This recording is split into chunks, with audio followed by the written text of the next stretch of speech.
Tala flava malora soifua si mere whafafonga I tala mai atunu e mamau le Pasifika ana radio Samoa. E momo atu mai sa sae tututonu o lo sila sila nei le Hamas I se fuafuanga wa tu inane Israelu ia tau fia iwe singa I te tonu o Gaza whasauloto nei tangata o lo awe whaapangota le Hamas wa pe foi mare whaitau se lau o tangata Palestina o lo tau fia whaapangota Israelu. O le fuafuanga po le proposal mai a Israelu na maua le Hamas I le amatanga o le vasa nei, ma lo whata atia toi le fastfood ni maso se nofo fide mu le vau I tu e rua, e whetu na I se fide mu tu mau mo le tu o le larolangi. Whai mai o lo wala au foi le proposal po le fuafuanga le nei mai a Israelu, ia ave sea mai a upenga mai Gaza. O lo ta ue le CNN o le ane maadidi ane le Hamas I se fuafuanga whapea mai a Israelu, e wala au wai le ave sea mai o a upenga mai Gaza. Pe wa ai foi le toe foi ane o fita fita Israelu I Gaza. O le teimu mua leo watu ina nei se fuafuanga mai a Israelu anga I le tau fio pevesi, taru mai le marienga taru ai sa iai ma le Hamas. I Amerika I saute I Peru, o le vai asa nei wa sa iri fesoson iai le sa avema First Lady po le wharetua o le taitai sa iai mua o Peru I le ofiso le malo Brazil I Lima, po o Lima ina wala wina le unga se furu lima tausanga e wharepui ai mo ia malona to olua le sa avema Presidente o le atunu o Orlando Humala. Ona o le a fia I modianga o le te wina whaasoritu la fono tupe po le money laundering. Whai mai le CNN na whaeroa le embassy lea a Brazil a ngai a Peru o le wataunu watu te mai tai o Nadine Heredia ai le mai roa penanga I atu le ofisa lea I le temi ua mai ala wina le whaasaranga pe la alua ne foi ai le ila wina le unga. E le itu inane se tali mai le matanga renga o vai whafua lea atunu e tuso se whaamataranga e whaatatau le mata upu a le whaamsinonga na whaia e whaatatau lea a fia o humala malona to o lua I te ngā tupe whaasolu la whono na tā ua I foi manisi o fuha I sa whaia I le campaign o le pālota a humala I le lua afe maleono ma le lua afe se furutasi. O leo whita ua ina isi ripoti na mau atu tupe a humala mai le malo o Venezuela, pa pia foi se company mai Brazil na whaatupe na lana campaign. Sa te ena I la ua iau la morianga peitai, o leo ua whaamaonia le whaamsinonga, ma polo ina i le turi loa a matatu le teminei, o le whaasaranga le wharepui o le sa avema Presidente, ia o leo ua sa iri fesosoani lo na whaletua I le ofisa I Brazil, o loo tali asa la tautali le atalo sanga. Mai saina, ua matua I tautino le toatele o whai pisinisi la iti I saina I le whainga tāle so I fuanga wai ei nei, ma o lātou whai ngoa Trump o se tangata ua wha le tonu le mawhau. Pai mai le maua nisi o le au whai pisinisi mai saina, wana o le nonofo o loa I tonu o lātou pusa I whale teu o loa I saina, ma o le atu maua I pei I mo sina teimi se I vanga nā, wa iei se suinga I tutongi wha o popopo o tariffs a Trump, wo o I le se lau fast food 5% I o loa mai saina, e maasanio na ave atu I Amerika. Mori mausi tasi whai pisinisi pe amale afa o loa ngao sia lana pisinisi e whaatauanga I Amerika, ma o se pisinisi la I titi foi, ma ua matua I whaarongo I na lava a whianga o iei tu ai ngā tutongi whaapea ua whaia. Whai mai le pule o whare ngao si o loa, o lo nātou popolenga whai lava I le suiera manatu o Trump I ia tutongi, o lo winga e ulava ina o se tūlanga whaale tonu a lātou pisinisi. Le Western Wayne tau fia le tu mawai Trump le whaia o nisi tutongi wha o popopo o tariffs I o loa isi atunu, ma tu mawai pele tele o atunu I le se 10% o tariffs, pe itaina o saina lava o lo tu mau pe I le se lau fast food 5%. Lo ripatia fo I le o ia a fianga I tangata whaatau I Amerika, o no le taunga tā fo I le tau o lātou whaatau I nā tuai o loa e māsanyo na whaatau atu, mai saina. Pasifika I Vanuatu o lo iei se whae ingoa o Tam o lo wha mawina le tu I saute o Vanuatu ma lo o anga I Maria Ese. Whai mai o lea wha o lo I le vaenga tasi po le category 1 I le wha tulangana le marorosi o wha, ma o le ripote o pito na tamai mai le wha I tau I fiti o ta wai o lo o anga I le tu I saute le wha lea I le pea ma le ruas furunote. Whautua ina tangata ia wha mamau ese ma vaitafe ma ta elenga foi, e mei se no fuanga la lata I vaitafe ono lo wha wau pea ti munga, mai ono a fuai soro ngā ele wha pea malolonga. Whai mai le maa ai tau I Vanuatu le a wha wau na tu wina e ripoti o le a wha lea pe a whaia mai ta wina, o toe anga atu mo le atunu u ai mo le teminei, e le lei lava le nofo sa nioni ma ta pena pena. Tala muni mai Papua New Guinea, ua whaia ina le lafo le whaatuatuaina sa whaia whaasanga le pāremia o le atunu James Marape, a ua wala au nei le sa whaatuina atu le lafo o Sir Peter Ipatas, i le ri pāremia, ia whaia ni ana wha ai unga whainga tā i rona taimi o tatoi le whainga maro, au le i whaia reisi pālota i le rua whenua fitu. O le unga le pālota i le lafo le valu suriwa i le sifuruono, nona winga tu atele lango le pāremia. I lalo lau tu la fono pasia le amatanga le tausanga nei, e le to mawhai euna to e whaatuina se isi la fo o le whaatuatuina, whaasanga i le pāremia i tutonu le sefuru waru masina.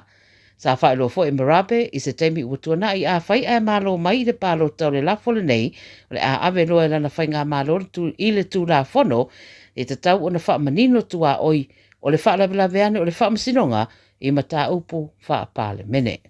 Tala nara video Samoa, mō lau sira fia fo i meo tutupo le rarangi fafo male Pasifika i le nei vai aso. Tasi lima I watolu amo. Radio Samoa. Au kilani, pamole wha o ngā tatau le suawai, ua whai tia munga nei lole masaniai I masina o tea, ua malosi tele le alua le vai le tātou a ai, pamole fe sosori mai e ala I le whai tia o lo wha ngā ina o le vai I fafo ma le whale ta ele, pamole fe sosori mai e ala I le whai tia o lo wha ngā ina o le vai I fafo ma le whale ta ele, o nei ngai o inga e lua o le a maua ai se ngatele, pa vitai mo lo lango mai, morisi wha mtalanga, tanga iane I le watercare.co.nz. O le Casa Beds and Appliances, o le tali o umanaonga, I o loa e whaatotonga ailo mauta, ini tau le lei, toi ananga tā, e mawai moenga ngā o si tutona New Zealand, wha a pēr se tino fōa o le potumalo lo, lau ai manofoa, TV, la au pese, usa aisa, masini tā lava, telefoni fe aveai, maisi. A whiu ane loa I le whawhituwha Great North Road o tau, po le tolo fituiva Great North Road I Henderson. Le Casa Beds and Appliances, telefoni o valu se lau, lua, 5 o valu se lau, lua, 5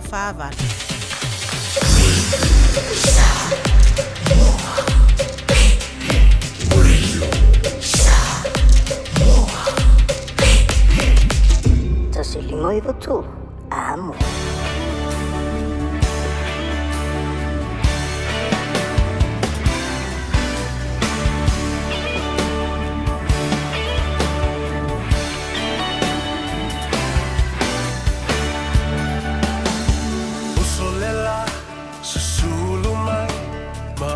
Ia le na nga ele la le taia o a o le la ua nga Gagaifo I le nei taimi na ua se fulu minute ua te ai le tu la fa manatu I ne I ma umaulo tatu taimi ta ua tele mole polo kalame le nga Gagaifo Faiva o le atunu ia e maise fo ia o malo e pelo le masa dia ia sululu o vai aso uma I le polo kalame o le malu I fale o le ua se e mai ia na ia o malo fonga fo I so di baili tato polo kalame pe o na ia I le fale tua ia e mele palamo ia fa pe fo I le fionga le swafa le malu bob le malu natu a mai o no folo le fala le tai au I le sunga le ria o ia te vai meni ia molona au vaase o mai ia tia ia fa pe na fo I le ftelenga ia fonga bua ia pa le to fa fo ia se manu Francis Ione samnui ai lau tō maftanga ia mai ai o na pai lango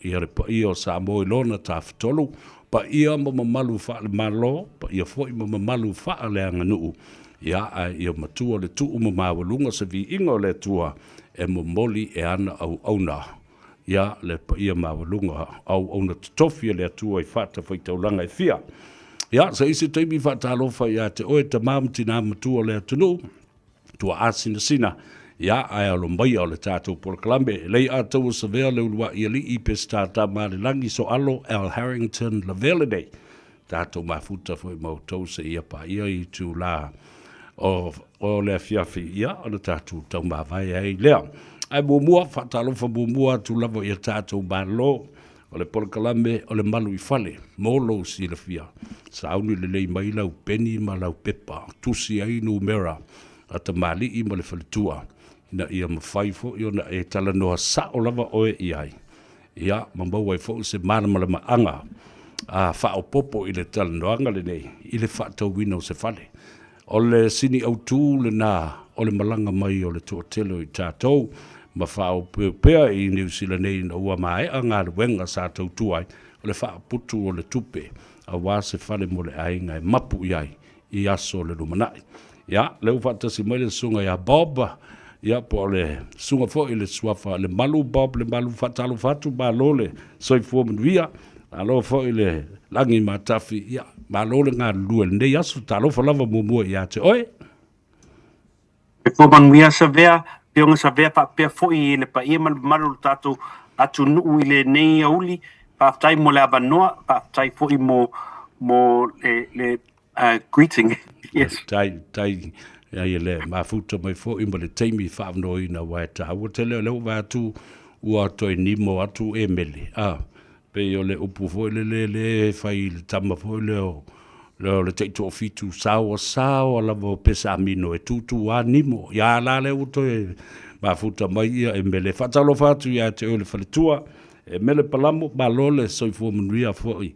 Ia ma le ngā luenga fo i sa whenga iai le nei aso talo falava.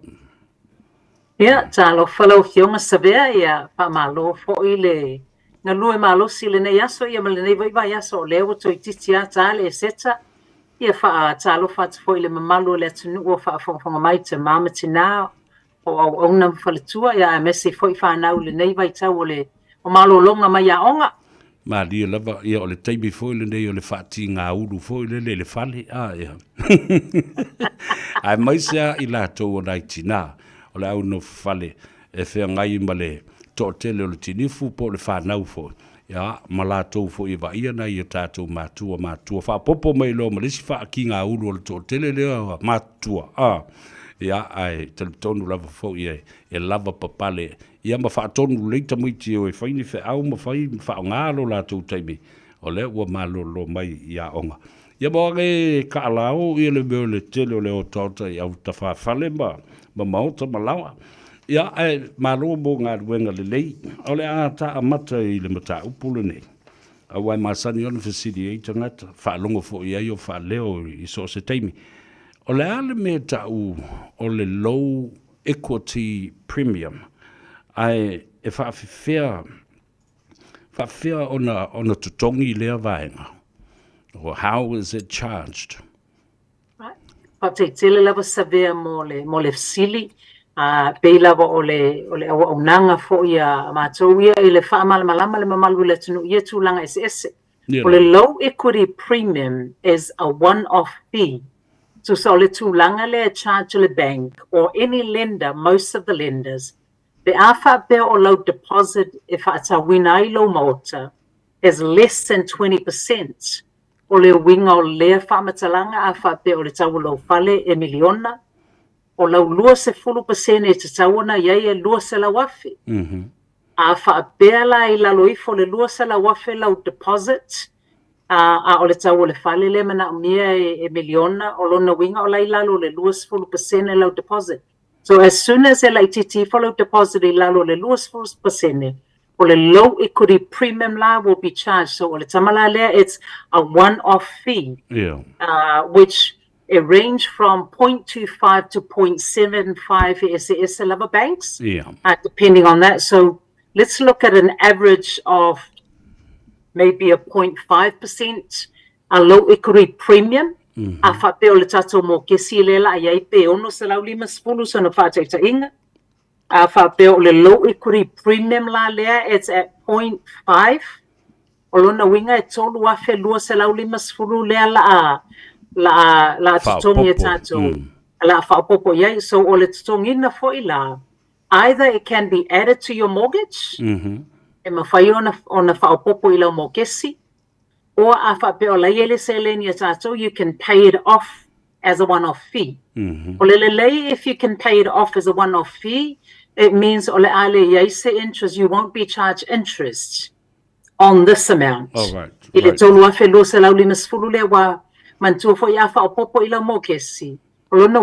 will be charged interest on this amount.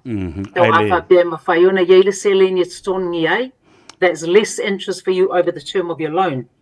O o le a whaina fo ila o le tūlanga le o le low equity premium.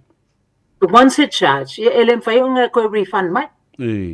It's, you pay off, whape alulunga le value lo fale, and your equity is now over 20%.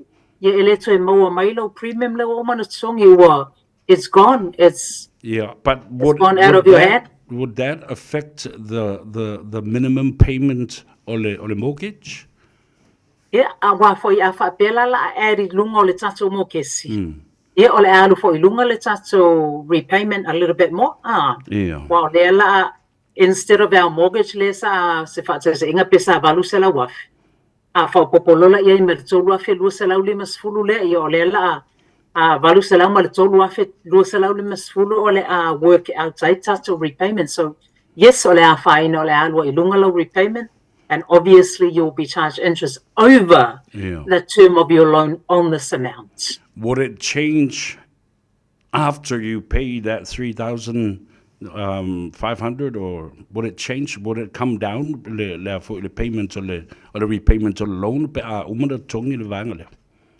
Yeah, well, for yafa pay or le pay tato as a one-off payment from our own pocket is the tato savings le na ye. Yeah, la le yeso na faina. Yeah. La lewa mai ona e tali uma fisidi ru wa le na fisidi no fisidi tu lamtang a lewa mai a to alfa manga tali e mal fisidi lo na lu le na uma tu e tauna matu a pe mafai ona fa popo ila mo kesi pe mafai ona tongi lava as a one off fee out of our own pockets. Let's see lava ngata wo lewa wo mane o tatala no fo ile terminology la to o le real estate and housing industry. Ngā le low equity premium fo le matau pule mwhai ono tō talandoa ma whetu na I ma le whare tupe. Ia, tawala tu ia te oe, I seisi tau tonga le leie tau wha a venga I mole ainga. Mana ia tele le sili wa o le tele o taimea le o ele mawhaina negotiate. The low equity premium, ai mawhaia mātou, there are banks that will negotiate with us. O le mela le o ngā ilau wha o ngā ingo se mortgage broker. E mawhai ai ona iei le vaenga le whetu na I ma le bank. E mawhai ai ona negotiate le vaenga le. In some cases, it has been able to be waived. Ia ai le o cases so this is o le tāua le o le mātou au nanga e mawhai ai ona mātou avele case le bank. Po ai le bank le e charging le low equity premium le. Which in most cases ANZ is the bank that charges the low equity premium fee. Right. Yeah, mawhaiona mātou ave yeise whaaleo pe negotiate pe discount, or hopefully in most cases we would like it waived. Right. It's at the discretion of the bank, depending on how strong our case is. Right. Yeah, le like ta wole whaafonga be le tunu. Auto whaafonga mai I terminologies I olo whaanga ma isi upu whainga tae ta I lima sa lau kiro kalamare ma mawha. Nā la au mai la I mele. I le olua fitu, valu tolu fitu, valu o. Toi whaafonga le numera na. Olua fitu, valu tolu fitu, valu valu o. E mwhaiona mutua manino lelei. Lau whaalongolongo pe alua tala noa o oe ma whaafsanga I fo'i. Yeah, le o tangata, face to face, o ia po le talanoa mai fo le telefoni. Awa o e melela, iailo na malo si anga lea e talanoa I e whai mo whonga tau moli I le wā o oe ma le whale tupe. Tā talanoa lai le wāinga le ta une o le low equity premium. E wha whea o na o le ase te le o le wāinga o le low equity premium. Well, learn tell no the low equity premium as a one-off fee. I guess, are you referring to the low equity margin? Margin. Okay. All right. Okay. O le low equity margin to sa o le again a charge pe afa pe la loi fo le lua se fulu percent low deposit. Ai o le tūlanga la lea e fa o popo I low interest rates. So instead of the one-off fee la charge le bank. O le a eri lunga o low interest rates. Most on the fight say inga le taimile nei. Most banks o le offer le fa 4.99 pa fa pe fix la mo kesi I le lua tausanga. but most banks are offering the normal interest rate. Mantua for your special rates le pe ayela lose full percentage minimum. Afa pela le atola lose full percentage. The normal interest rate at the moment is, I think it's 5.59. Right, almost 6. Yes, for popolola ia malatato margin of interest. They range from 0.25 to 0.75. Yeah. So on average, we could be looking at, instead of le 4.99 less special lose full percent deposit, you'll be paying a 5.90%. Imagine le tato. Again, this is where the mortgage broker will come in. And to go back and forth with the bank and see, can we discount the margin or discount the rate? So most cases we've actually managed to be able to discount and interest rate. So instead of the full 4.59 for 0.75, we may be able to get the margin down le 0.25 se tulanga faber. Again, it's negotiable. Ole se ole mana yala le low equity margin. E mawhai na whaopopo I low interest rate, but it won't be there for the life of your loan. Right. Mo sona whaitainga a whape o le tele banks. Once wa yelo mo kesi I le pole minimum e ono masina, ona sam whailo on tatu to le review lo mo kesi. Fa'apela, hopefully, o le makeki has gone up in relation to the value of the tato. Falilena fa'atau. Fa'ape fa'yatu le indication on the makeki wa ilunga le value lo fali. Versus le tato mo kesi le o. O lawa lava le tato equity wa luas full percent and minimum le tato equity lawa I tutonu le temilea. E mawhaile ona ave le tato request I le bank. E ave ese mai le margin le. So at this point, mawhai negotiate, remove the margin and see if we can get a special interest rate depending on the rates le le temilea. So these can be negotiable matalandoa mafituna. Yes, leala so noanga sabe al mele mana yele work with the mortgage broker. And to go to the bank, negotiate on your behalf. Mitulanga fa beina fa ngofie aile fa tau ngofie le tisi mai ele tato mo kes. Nadi. O lona winga la, o le LEM, po le LEM, po le low equity margin, e mawhai o na alu ese mai, o lewa e sao no e mawhai o na ese mai, pe o le anofo ai le o langa ato o le loan, ma le tato no ngā tupele, lungo le mo kesi lea. Se I sao no e wha mamna, manu tau. Yeah, pa tai tele sabe. Tu so le low equity margin man tu fo yo le tato pasene le la fa o popo le tato interest rate. O le mana ia la le low equity margin. Wa mam tu fo le tele o tutongi ina se vai ngā tupele amatang. It's added to your it's a percentage or a margin le la fa o popo low interest rate. O le la alu e lunga low repayment. So instead of the tato interest rates at 4.99, we're looking at 5.90. I pay ole fa'amalamanga ole manei ole vaenga lea. E mawhaiuna to review le tato mo kesi maybe in 6 months. Yeah. Hopefully our to the same lea the makeki has improved. Wa walu lunga le value le tato fali. Yes. O atula taimile review le tato mo kesi la wayai versus le value le tato fale. We've got minimum loss full percent equity la yai tutonu. Yeah, on mawhailo na ave le tato request I le bank to have the margin le na whaopopo I low interest rate removed ai whapao I lalo le tato interest rate. So ele whape o le atu o ya le margin le ai. So it's beneficial. Mo tato le to review le tato mo kesi. This is where the auonanga of a mortgage broker can help you. Yeah. Review to say mina yono masina ele yesa tato ele lava le tato luasa 40% equity. Yeah, mawhaiana to faisa tato review again another 6 months. So you could end up with that margin of interest maybe for a year. Recover later market the value of the tato file. So you could be paying the margin only for a year. Yeah. Hopefully, if the market improves. If I fear on the fire, say valuation o le fale, po le market for appraisal i le tausanga. Pe fire is also taimi e te mana o e te fia loa po le tuai ngā market value po lau i lau property. Mana ia te lele fasili sa vea. Tu sa o websites ia lua e whaonga e banks pe amato o e sa ili pea fo I po lea se estimate. Ia mantua fo yo tama ia is only an estimate. Ele ialu se value ai ba ai le fale ma value ato.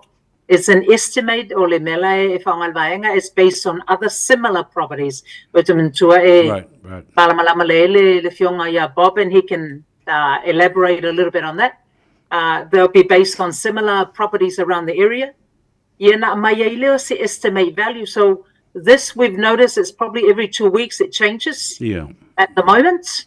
So in mafaila vai le mamalu le tunu no yai tirtilo yai if ele fa beola o properties uma yele availability o le online estimation le it depend la vai ile tu ai nga fale, but I would say 90% of the homes has got this yes, if you mana oe if you tirtilo pe ole ase estimate value lon fale, feel free to contact me because I've got access to what we have and I can get one for you for free. Otherwise I mana oe tsungi ia na e sila ele ecological velocity ia ona bele sina to mai se len ele tele ia na mai leo so estimate value, but I'm more than happy to have a look for you. Fantastic. I tūlanga whapea. Ia, ma lo whaptai.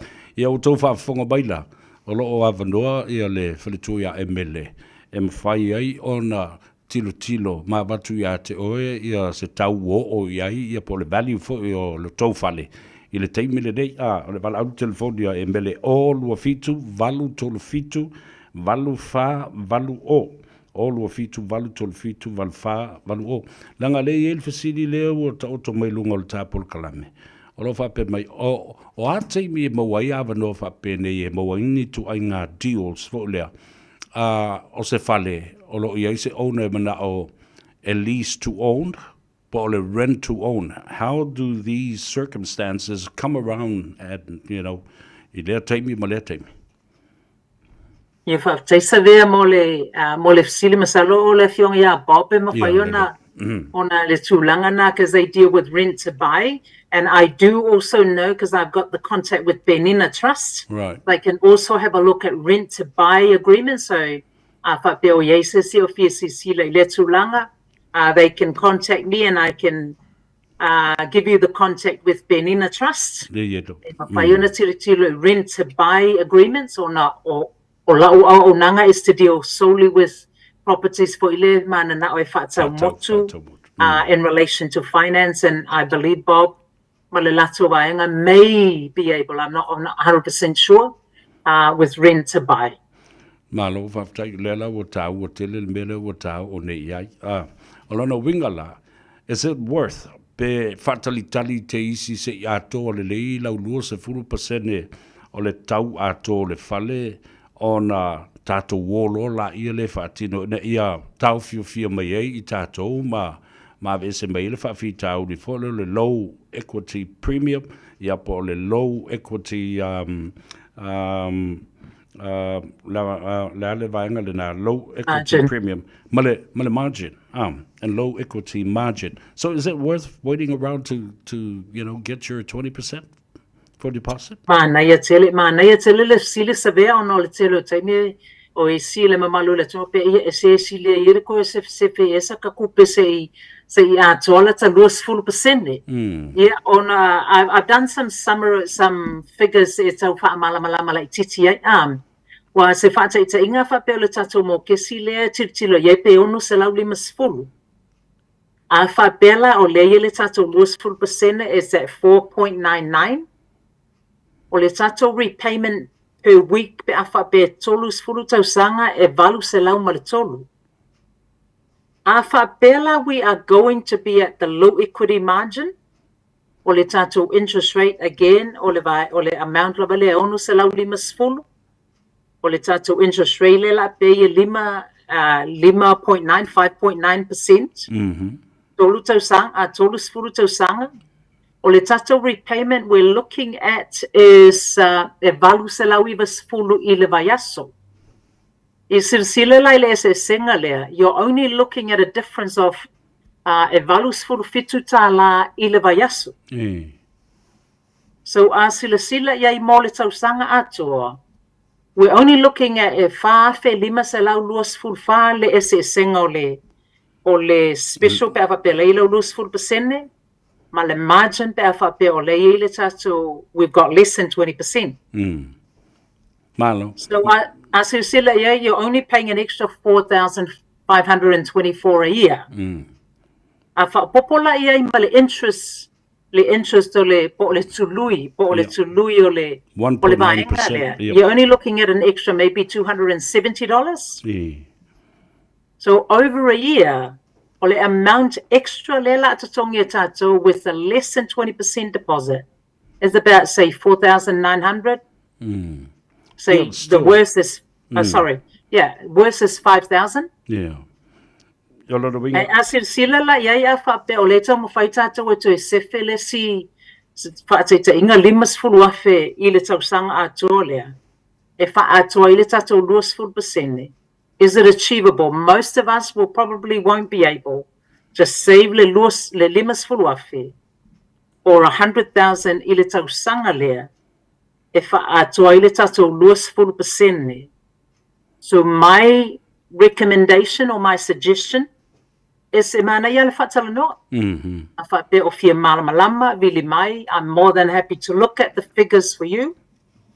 To the tilo la ia pa asa sila le se senga leo o le sivo tūlanga ia la lunga tau fan.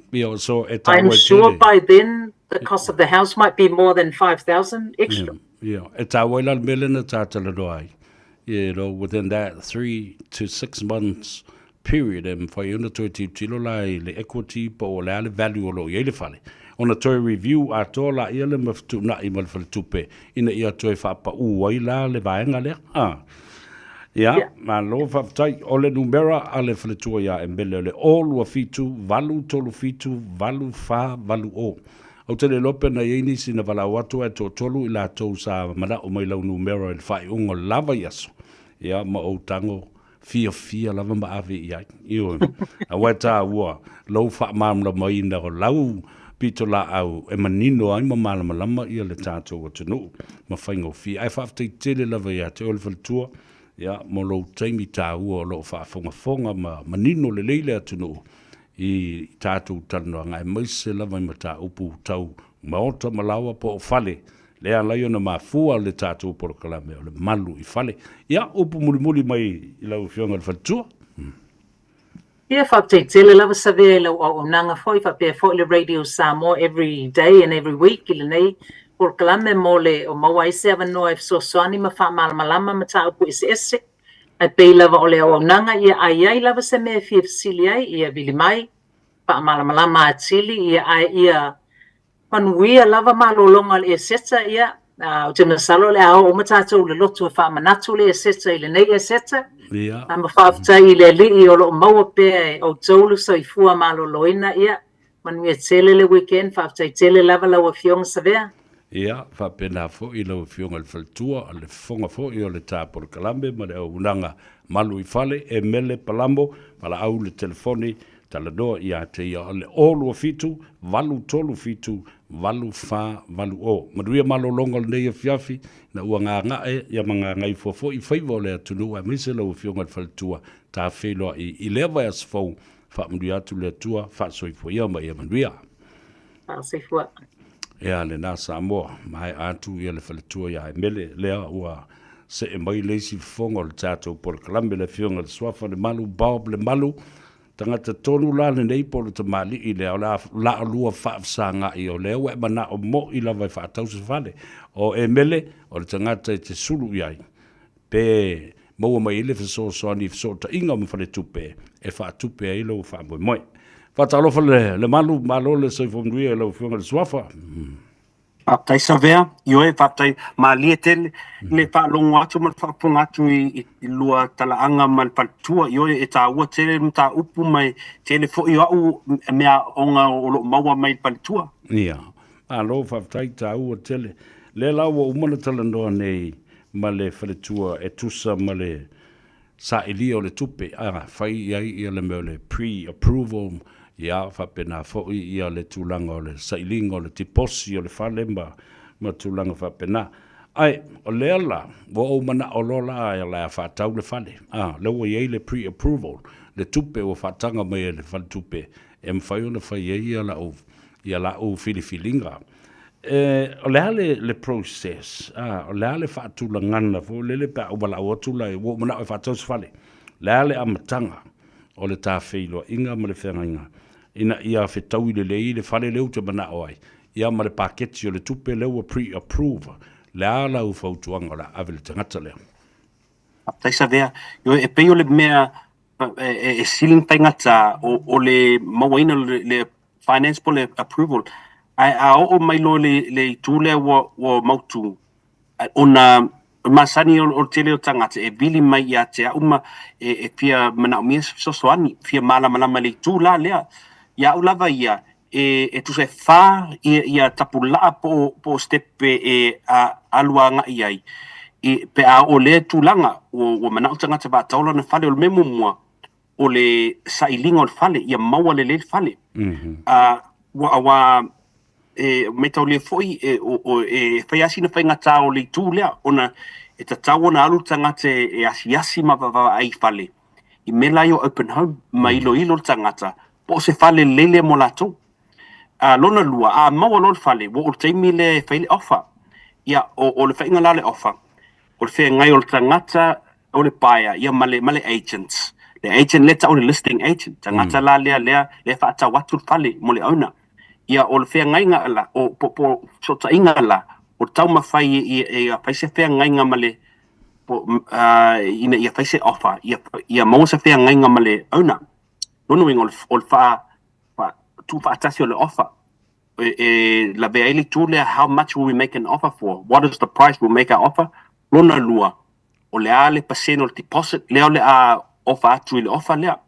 Lona tolu. O mani pui po ni conditions. Le mana o le baya. E tu watu lona offer. Awa me lava ia. O le watu le offer le ale agents. E abatu tu se watu lima atu i le owner. Ona tango i le owner na vaitemi. Tilo ava ai i le offer pe malie ia te ia. Pe na te talia ina. So olo temi na wa malie le owner ia wa malie fo male paia. Maua le whengainga. Wa le stepulo na whalea. Lona tolu. Wa accept le offer. Lona winga wa yel whengainga. I tangata ye lole ona male baya ona o na tu langa stepolo na tolu e o tu mai lole aba noa ele ona e fa savali pui po conditions ye lai tu ainga conditions o tatu tala noa i lesi tatu por kalame ole me la yeta ole finance condition le e afo te nga ye il pantuia e mele o le tu sol fa savali ngole finance ia mo mel final approval ia o lesi condition things like a building report ia e tu mai le ona lava noa i le paia e fa savali le sawole kamuta pole inspector e sa va ai i lunga fale malalo a fale tau ina awani en me fa le ton ia afa pe mai a la conditions na wo ona wo malie le paia wo ona take off your manual finance or the building inspection. Ia on tatu se maile tapula na fale mele ta unconditional and sold. Ia tu sala papupu tu so o vaenga la ia fa e masani ono ui aita ngata pe afa pe o taimile so e faian i se o leote e vaven o fa matala atu ai e to fuale le tapula mana feiwe inga fo ile inga malo ta wo tele la i le vaenga le wo o ele ta tal noanga ai E mawhai o lau whape atu le malu. Mali alo whinangalo. E maina, e mwhaina mai le ka muta po le inspector e saulola e whaise li poti i le fale ma le quality o le fale ma lona whausanga. Ai fia le tau e whai e se mana onga whapea. If I request a builder's report on this, how much will it cost? Yes. Mane tele fasili sa vea ona e iai le taimi o le mele o le building report po le inspection. E le whapea la o le alwatu sa o le tangata le fia whaataul fale. E le whapea la alwatu se tonu i le mele o le building inspection. E ta tauona whaafao i le ofa lea. Awa e ala no whapena, ne te iwalu tangata whai i le paia whai lana building inspection. Alu ai le tupe. Awa o tau building report po inspection i le vaitaimi nei, i le vale o le wha se lau 5 anga i le ono se lau 5 po le fitu se lau foi. So o leo ngala o meo i building inspection, ia tusi sao mai e le ka muta, po le a tonu ia tūlanga fale, i lunga fale, po lalo a fale, ne te iwe ni fale tonu tau te leo i loe tātou, awa e le wha ape fo i tātou ni ka muta. E leo tātou mata whai oile nā. Ai, i le tali ero fasili sa vea, iei le teimi o le building inspection. Ia au lava i e te tawana whai i le stepu lona lua lea pe a le teimi whai le ofa. Ona a apea la e maua pea ngai ngā whai le kon karate. Ona wha ato a wha sa vali ele le building inspection so tongi mal tupea le paia. Malo ta wala ono winga la, there is a cost involved in that report.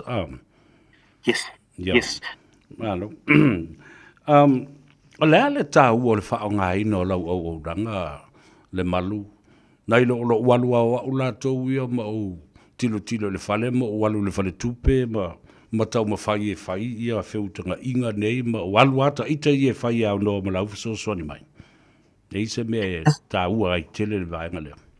Sa vea e leai lava se po se me leanga i le alo tangata la tau. Ioi, ai a wha ngā ina ra tangata le tau le real estate agent, licensed agent.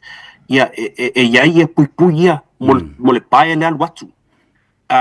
O lesi fo itu a tatu talanoi pui o melai o finance conditions, building report condition, lim report conditions o me umai e wha amatala atu le agent.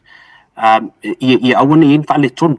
E wha amatala atu le agent ia me aona sila fia ma tāpena, lava tāpena iai. A o le tūle wa iei whea ngainga. A wa o te mile wa iei whea ngainga sign the contract o le mena leta o le legally binding contract ia wa whainga tā loa ona whaini swinga pe a wha ape o toi mawani mea e pia suia i stemi o luma. Ai, io e pe o le au ngale wha ngā ina lo oi agent. A lu watu le baia malana agent. Mai tau lia foi. A lu watu alta ngatia na ia. Tala normal le listing agent. Ia o le tau mawhainga listing agent. Ina ia maua se kon karate po se whea ngainga that will be favorable to the owner. Ai, a lu watu le tangata i malana agent, mera leta o le buyer's agent.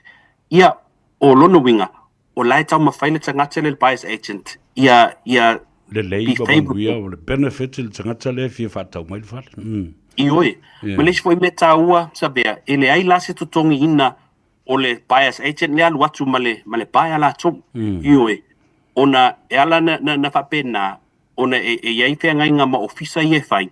Alu atu le buyer's agent malana officer, whea ngai ma le listing agent ma lato officer. Ia le mele ta o le mele ta o le matu industry conjunctional. Ono winga o le tutongi ina le listing agent, the buyer's agent's office. Pe nā la le pasolonga.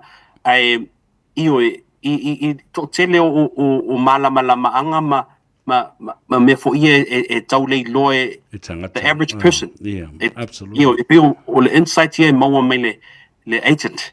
Ai me se agent ia wa leva na whea ngai wa lava i latu malama i whainga o mea ia. And especially conveyance and property law ma le whaatawina tu o mauta malawa. Ia mai le ngata le nā, o whaangai na o tau o whaile i sene, ia ma ua qualify lalo le tulafono. E pui a fo i la le tangata whaatau mai, ma le tangata whaatau watu i so se vaenga o le tulafono. Le lala tau o mai, i le whale lewo mana o e whaatau. Ai a whai u iaini ngā luenga sa whaatino ai, a o lei ai ia se malienga mai le council, po ni lei sene na whaatino ai ia ni ngā luenga whaau popo, i le whale. E ma whai ona au whaangaina oe ina ia e visoso ni mai, e vāwa ai se li poti o mea ia na whausia a o lei whaatangaina whaale tulafono or having a license to actually add something onto the property. Yes, o le tali fasile i oe, ma whaina o soswani, e o fo isi agent, e ma whaina soswani atu i le su enga ma le fasile ngia o le listing agent lea e winga i mea sa pau le fale le i pemita. I oe, awa o lesi fo i mea tatau, so se listing agent lava o le soswani pa atau ese o le fale ale tangata. E tatau ona lato i loa masila pia, po o iai ni ngaluenga whaapea le i pemita. A whaapea lau te iloa, i te tawana whaalia i paia si al watu. Tawana, wao, pe o le mea po ina i le whao ngā ina o le agent. Wao, pe o obligations ia po mea te tau i tangata ia lei sinea. Te tawana latu whaailoa mea ia i tū la whono. A whaapea a Facebook, pai pātaitai. A whaapea se private sale.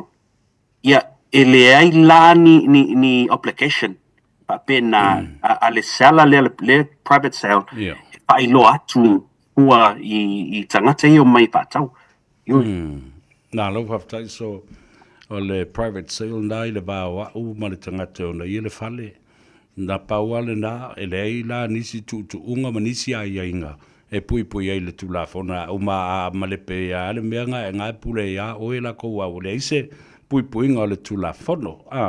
Tā ua i tele Samoa le whaafunga mai.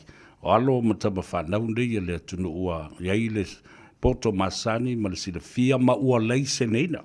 E mai a fo ina whai o lātou su engai vanga nei o le tulafono. Property law, whapena fo i le conveyancing, ele ngata le pui o le tangata o na ia le whale. A le pui a fo i o oe. O le eilo mana onga ina ia whatau mai le whale. A whaila wa mai ona o whaatumuina le sale and purchase agreement fo le o le ua o le a whaatau le whale. O le a se vaenga fo le deposit, the minimum deposit that I should put down or pay. O tu sol vaenga masani la lea i nei tato tunu New Zealand. Anything between le 5% anga i se 10% is the normal 5% por se 10% of the sale price. Yeah. Faiva tai o se fale miliona tala, ia 10% o se lau afe tala, 5% o 5 se fulu afe. Ia awa lau on na mix up i deposit ia awai ese o tele o taimi. O le deposit la le te tongi i le bank o ia e mele male broker. Ese al deposit le na, ese male deposit le faile offer for the house itself. But telo taimi e mafain sometimes it's mixed up those two deposits. A tatu va ai sao iai. O le deposit le alu le offer is more like a down payment. O le tupe tau fil fale I mo le taimi nei. Ai lai fa ngai yoi mai le bank. The balance of the settlement funds. So, o tare fasili, anything between 5 to 10% is the normal, but e iai o ofo sa fai mo mua I le se fulu afe tala, o le lu se fulu afe tala, wai ese a ia, everyone is different I lato circumstances, mo lato finances. O isi taimi se fulu afe, but another 60,000 in 1 week's time. E mawhai a ona pesuto iai, po I lea, I le whainga o le deposit. Ma lau whaaftai tele lava. Se I whaailo e fo lava whaamon lau fionga le suafa le malu I lau telefoni e mwhai e fo na whasota I atu le tātou o tunu mai lātou. Aolo o fia pēr e aoa o ina se bea fau le tātou porokalame. Lea taimi ma lea taimi. Ia ma mwhai o na wala au atuai lau fionga. Ia ma whaawau. Ia lau tau talanoanga ma le malu le tanu. La se I whanau whanau telefoni wha mole malu. Tai sa vea le o lua lua, tolu ono o, 5 o lua lua, tolu ono o, 5 Lima lua iwa fitu. Le malu whaaftei tele lava. Every week, au te tulumatai lava ma te tuina teimi tā te wheiloa I ai. A oa uina I fo I nisi mea fau I lautou pito la au ma lautou ngā luenga lo of sosoni ai I lea tino. Samoa, numeral na, le fionga le swafo le malu Bob le malu, o lua lua, tolu ono o, 5 lua iwa fitu. Ya, o se fale whatau mai ia po se fale fo iolo e no fo le timile nei wa o mga kongil mo kesi au e mana o se tupe fo le lai fialu I Samoa ke retire ma e malolo iai. Wala au le fionga I le swafo ia le malu Bob le malu, whaafitai mo le tofa, manino le nei aso I le whaafongafonga le atunu, ia, anga le leifo I le tua I le Gagaifo Faiva o fionga le swafa tate wheiloa APR, ma o le bās fau, ia ai whaasuifu I le atunu.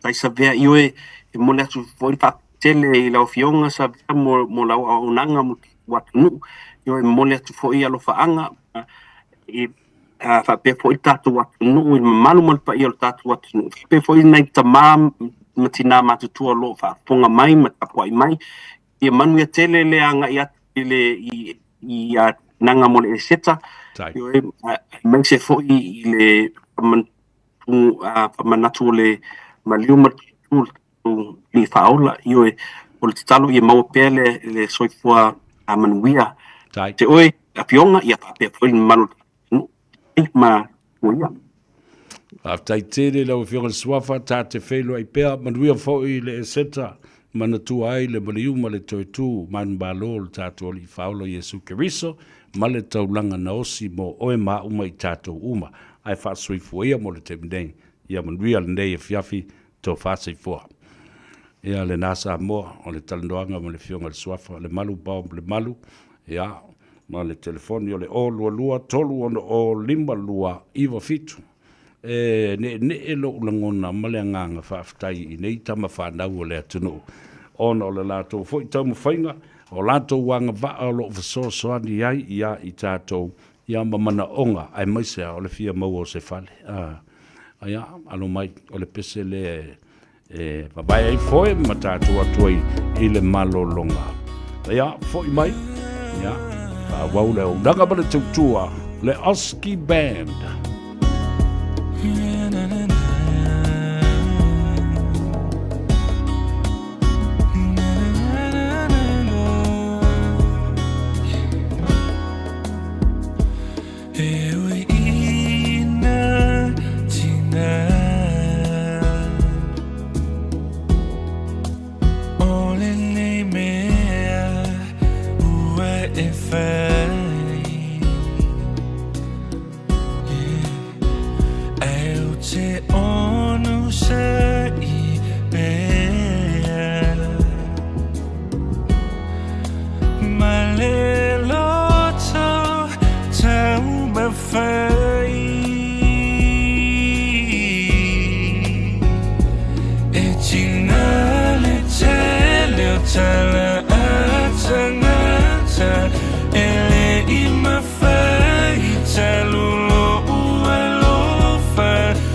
me uma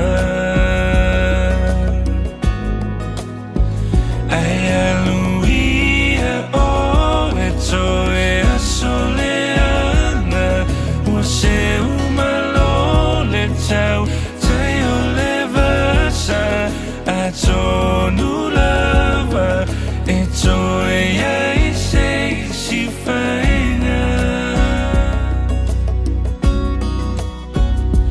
tele awala ale fili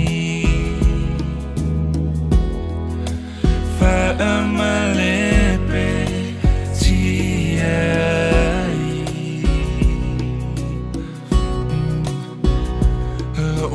lo fa now tai malelo talk tau me fai e tinale tele o tala atangata ele I me fai talulo ualofa na ole atu na te si na fia me uma ai aluia o e toe a soleana o se uma lole tau tai o levasa a tonu lava e toe ai sei si faina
Tala flava malora soifua si mai le whafafonga I tala mai atunu e mamau le Pasifika ana Radio Samoa. E momo atu mai sa sae tutu tonu, o lo sila nei le Hamas I se fuafuanga wa tu inane Israelu, ia tau fiai ve singa I te tonu o Gaza, fa sauloto nei tangata o lo ave whaapango tā le Hamas, fa pe foi ma le whaitau se lau o tangata Palestina o lo tau fia whaapango tā Israelu. O le fuafuanga po le proposal mai a Israelu na maua le Hamas, I le amatanga o le vasa nei, ma lo whata atia toi le fastfood ni maso se nofo fide e mu le vau I tu e lua, e whetu na I se fide e mu tu mau mo le tu o le larolangi. Whai mai o lo wala au foi le proposal po le fuafuanga le nei mai a Israelu, ia ave sea mai a upenga mai Gaza. O lo ta ue le CNN o le ane maadidi ane le Hamas I se fuafuanga whapea mai a Israelu, e wala au le ave sea mai o a upenga mai Gaza, pe wa ai foi le toe foi ane o fita Israelu I Gaza. O le teimu mua leo watu ina nei se fuafuanga mai a Israelu anga I le tau fio vevesi, taru mai le marienga taru ai sa iai ma le Hamas. I Amerika I saute I Peru, o le vai asa nei wa sa iri fesoson iai le sa avema First Lady po le wharetua o le taitai sa iai mua o Peru I le ofiso le malo Brazil I Lima, po Lima ina wala wina le unga se furu lima tausanga e wharepui ai mo ia malona to olua le sa avema Presidente o le atunu o Orlando Humala. Ona o le a afia I modianga o le te wina whaasoritu la fono tupe po le money laundering. Whai mai le CNN na whaeroa le embassy there a Brazil a ngai a Peru o le wataunu watu te mai ta I o Nadine Heredia ai re mai roa penanga I atu le ofisa rea I le temi ua mai ala wina le whaasaranga pe na alua ne foi ai le ila wina le unga. E le itu inane se tani mai na matanga renga o vai whafua rea atunu e tuso se whaamataranga e whaatatau le mata upu a le whaamsinonga na whaia e whaatatau rea a fio hu malamalo na to o lua I te unga tupe whaasolo tu la whono na tā ua I foi manisi o fuha I sa whaia I le campaign o le pālota a humala I le lua afe maleono ma le lua afe se furutasi. O le ofita ua ina isi ripoti na mau atu tupe a humala mai le malo o Venezuela pa pia foi se company mai Brazil na whaatupe na lana campaign. Sa te ena I la ua iau la morianga peitai o le ufa maonia I le whaamsinonga ma polo ina ai le turi loa a matatu I le teminei o le whaasaranga le wharepui o le sa avema Presidente ia o le usa iri fesosoni lo na whaletua I le ofisa I Brazil o lo tari esa la tautari I le talo sanga. Mai saina, ua matua I tautino le toa tele o whai pisinisi ra iti I saina I le whainga tāle so I fuanga wai ei nei, ma o lātou whai ngoa Trump o se tangata ua wha le tonu le mawhau.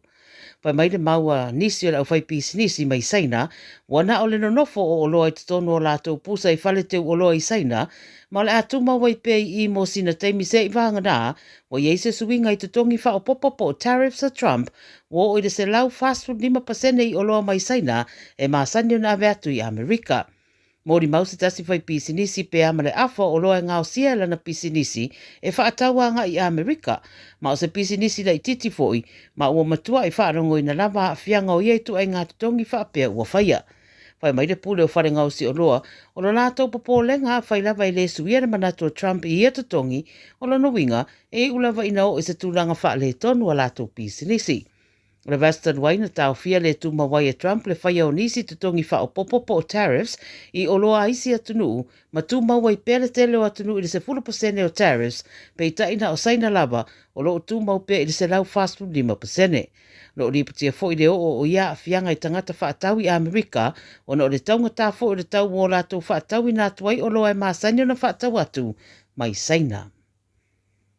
Pasifika I Vanuatu o lo iei se whae whae ngō tam o lo wha mawina rei tu I saute o Vanuatu ma lo o anga I Maria Ese. Whai mai o lea wha o lo I le vaenga tasi po le category 1 I le whaatulangana le malarosi o wha, ma o le ripote o pito na tamai mai le wa I tau I fiti o ta wai o lo o anga I rei tu I saute lea wha lea I le pea ma le ruas furunote. Whautua ina tangata I a wha mamau ese ma vaitafe ma ta elenga foi e mei se no fuanga la lata I vaitafe o no lo wha wau pea ti munga mai o no a fuai soronga ele wha pea malolonga. Whai mai le maa ai tau I Vanuatu le a wha wau na tu wina e ripoti o le a wha lea pe a whaia mai ta wina o toe anga atu mo le atunu u ai mo le teminei e le lei lava le nofo sa nioni ma ta pena pena. Tala muni mai Papua New Guinea, ua whaia ina le lafo le le whaatuatuaina sa whaia whaasanga le pāremia o le atunu James Marape, ua wala au nei le sa whaatuina atu le lafo o Sir Peter Ipatas, i le ri pāremia, ia whaia ni ana wha ai unga whainga tā i lona taimi o tatoi le whainga maro, au le i whaia reisi pālota i le rua whenua fitu. O le unga le pālota i le lafo le ai valusu riva i le sifuruono, lona winga to atele lango le pāremia. I lalo lau tu la fonofona pasia le amatanga le tausanga nei, e le to mawhai e una to e whaatuina sa isi la fo o le whaatuatuina, whaasanga i le pāremia i tutono le sefuru walu masina.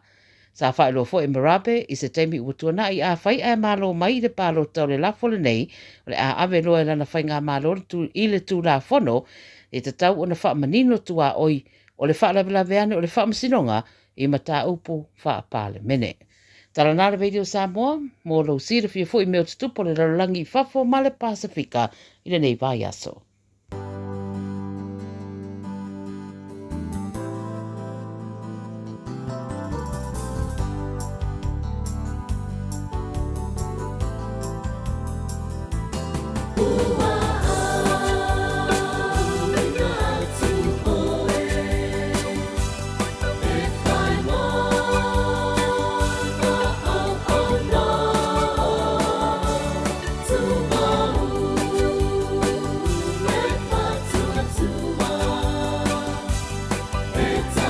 Ja, toi whatalo whai le whaafonga tā poa ia e moise o le sila mai moa Samoa le tenu pele le nei fo i vaenga o le whaawawin o le tautua mo oe a le siu whonga o Samoa le Radio Samoa lima i watonu a mo i au kilani ia malei a tau o Savea. Ia whapena fo i le ngā Gagaifo Faiva o le atunu ui le nei fo i aso le o ngā tonu ngā le mbu o le nei fo i vai aso. Ma lo ngā lue, ma lo fo i le tauatai. O le so, le sa tu o whai le ma whailua inga.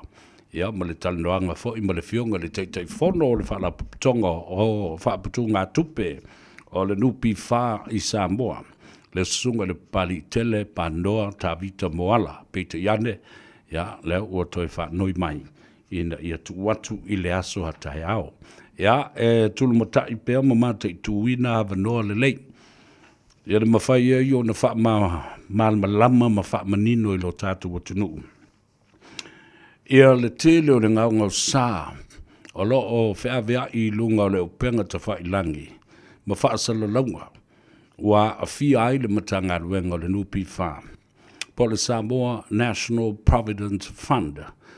Wha pia fo i le tūlanga ta u le leia o le fionga le teitai fono le sunga, i le papali i. Panoa ta vita moala. Ia mana tua fo le nei tamali. Ia le telo tausanga na fo i mai ai ana skolosipi i la University of Columbia.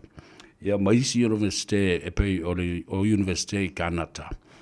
Ia mga lue o le pule sili, ma le ofisa sili leo le nupi wha i le telo tausanga.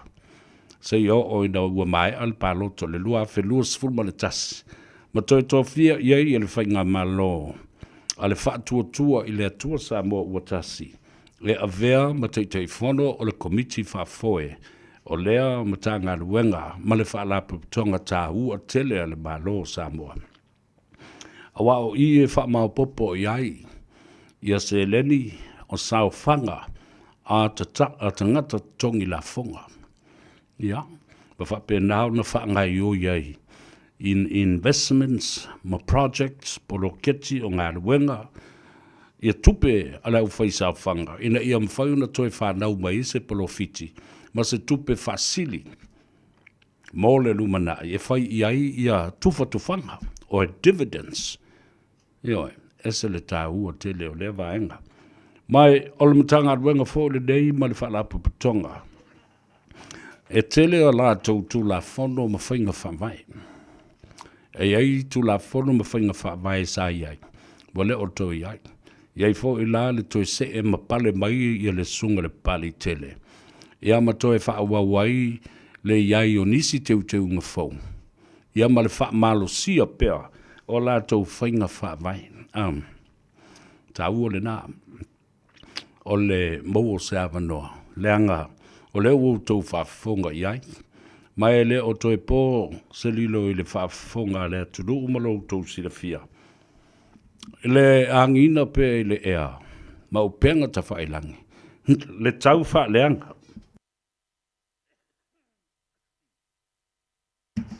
Ma le tau leanga ina.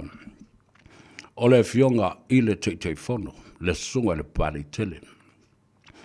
Tolu masina o wha malolo. Ai lua komiti su e na lātou.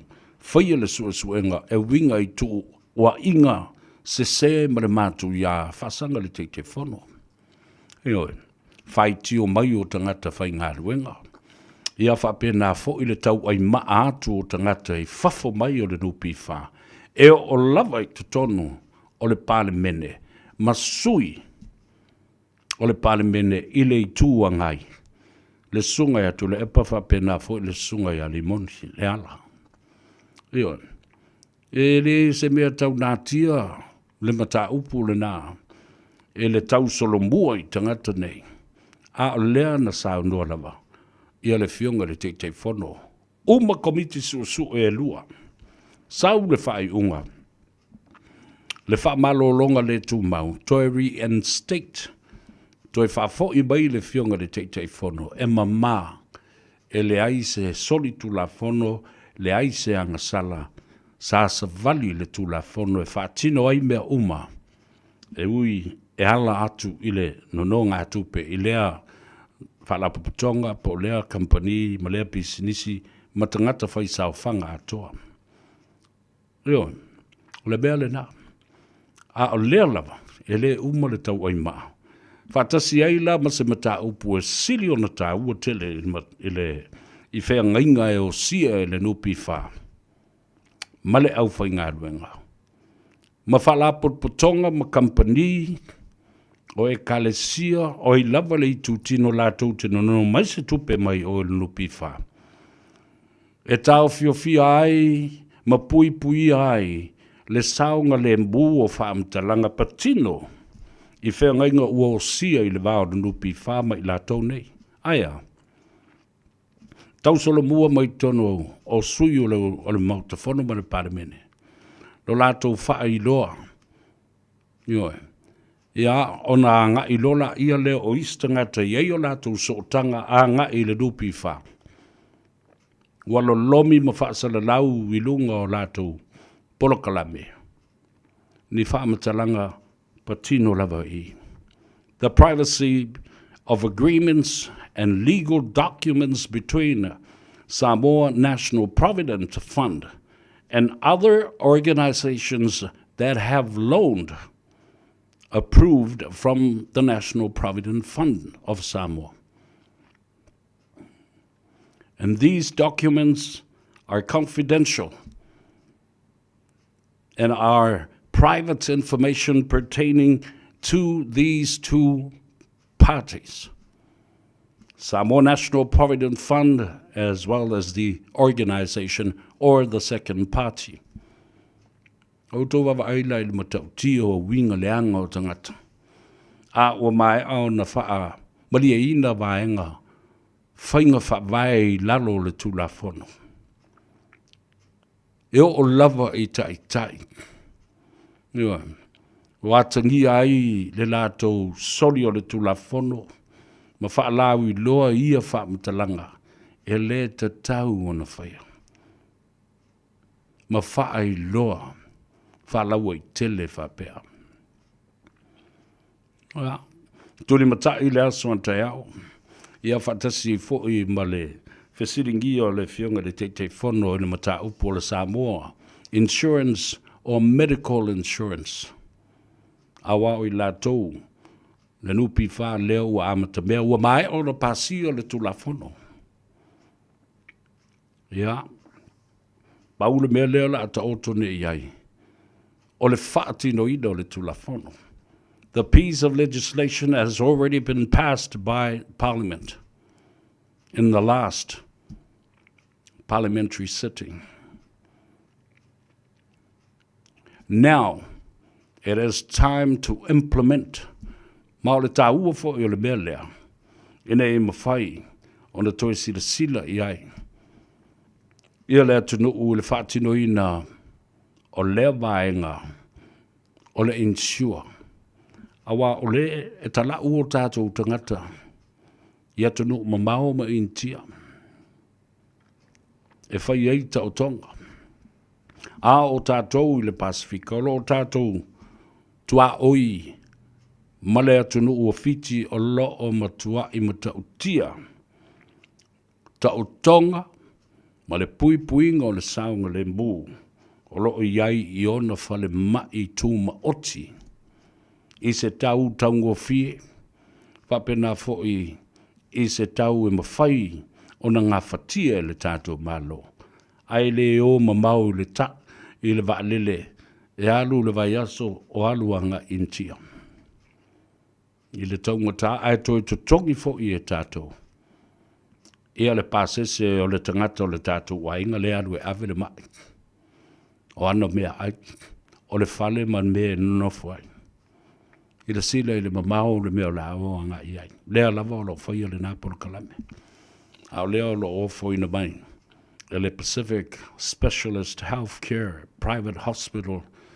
I o tātou tangata tua oi mauso tua oi. Motu tua oi. E mawhai o na anga i ai o tātou tangata.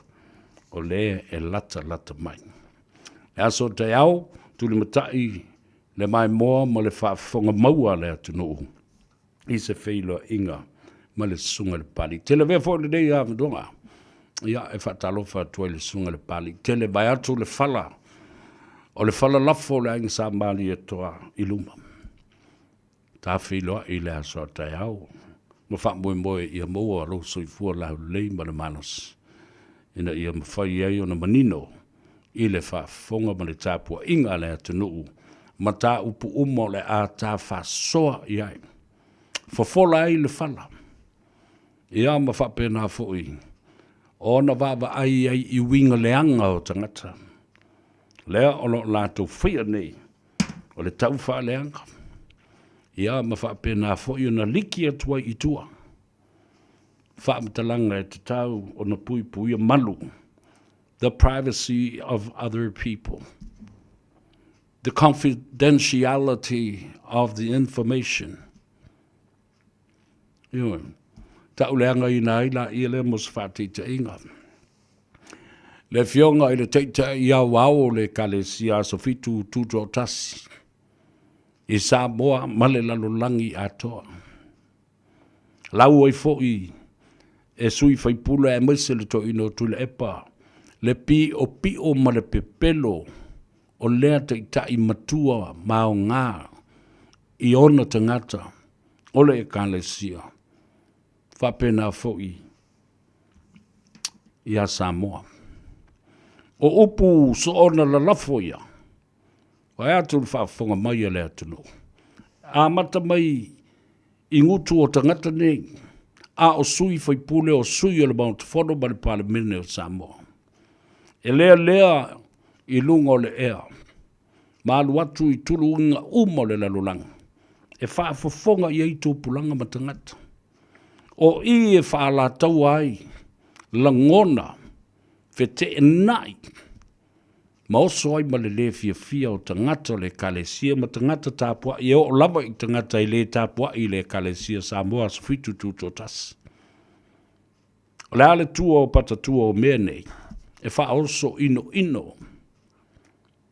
e wha tupu masenga,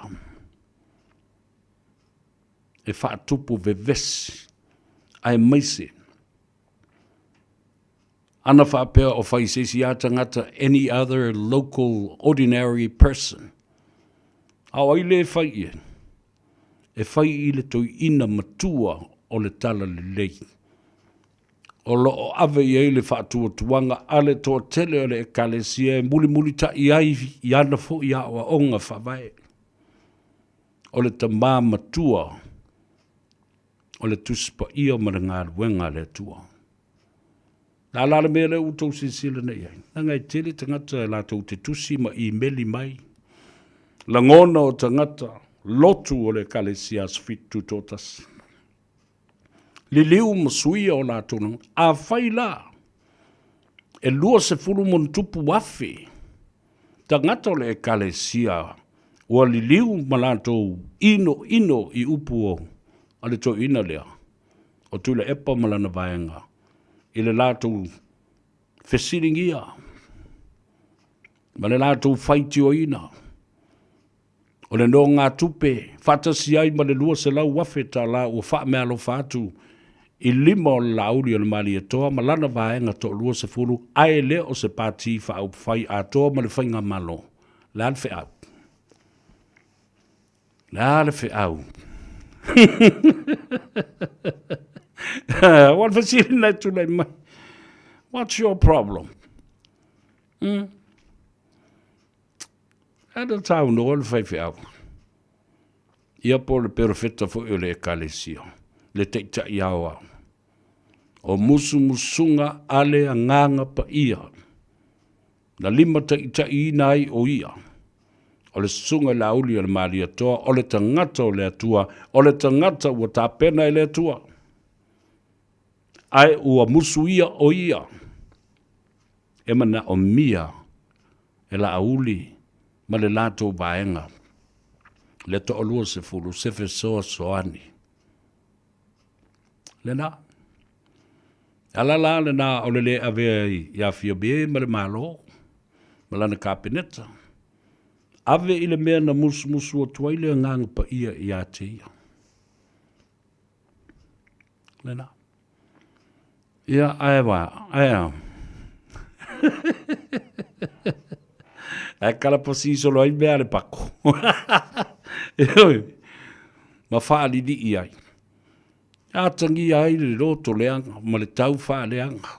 Ma le mere ai u o le mea o le wha mea o le tamaititi. Le na. No mai kiki wale mawaku ia. Sanga pa ufalawa le vai vaenga o le aleko o le lancho kamaki. E whai maka kōkari e le mea. Awa o le mea moni la vane nā ua tupu. Ia nā alula ia lea tau wala au mai tua. Mai lauli. Alu e koe wha foi le lua se lau wafia le kalesia. Ale o le nā alu e koe ave o le nupi wha. E ko kongi ai le arrears ma le ai tā lafu. Le pei meni ale e kalesia. Tālo whae le whātāsina le e kalesia. Ia langa mai lunga maisi. Au whaasa lau ma lau whai porkalame wa lewa na la lafi. No, po whea na la lafi ai. Whea soi mai lunga o mai whaasa lau ma whaaleanga le kalesia. A vane i lunga matusi o kopi. Alo ia o malienga ma saininga o whenenga. I le vao le kalesia ma le nupi wha. Ia, tai ao.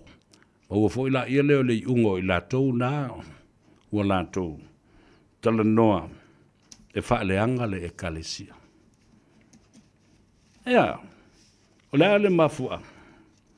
O mai tuli au pū ma sue le status o le kalesia I nei New Zealand.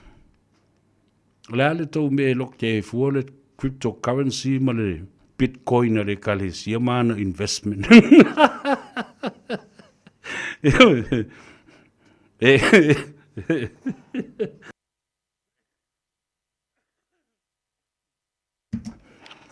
Ese a le fraction o le kalesia I nei New Zealand. Ma le lato status I nei New Zealand. E le o atu le lato jurisdiction ale malo New Zealand I Samoa ma lato mea lai whai ai. La foi wa sila I le malosi ole e kalesia I le whai o peimeni. A whai la iwa se lau wafe I le masina. Na utoi titi a iwa se fulu wafe I le masina. Na utoi titi a se lau wafe. Nona winga umatua le se fulu lua masina wa o wailunga. I le 1.2 million repayments of that $13 million loan. Ai ale malusi angole kalesia in terms of their collateral and assets to guarantee the $13 million loan. It is worth 35 or more than that $1 million.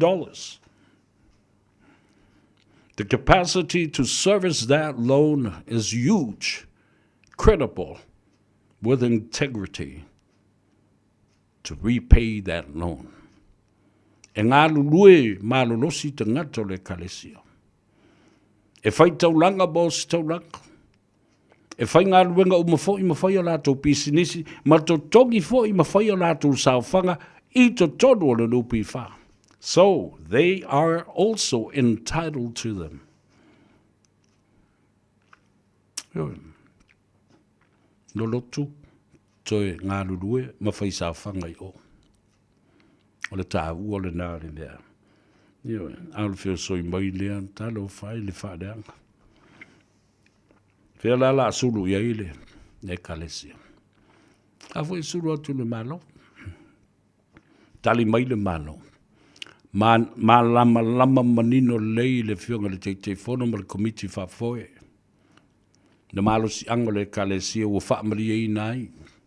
E mawhai o na lātou toe, to tongi, le lona, ma mua uma le lona, aile I o le teimi e uma ai na tu I nātu e whaatino ai le mata apura.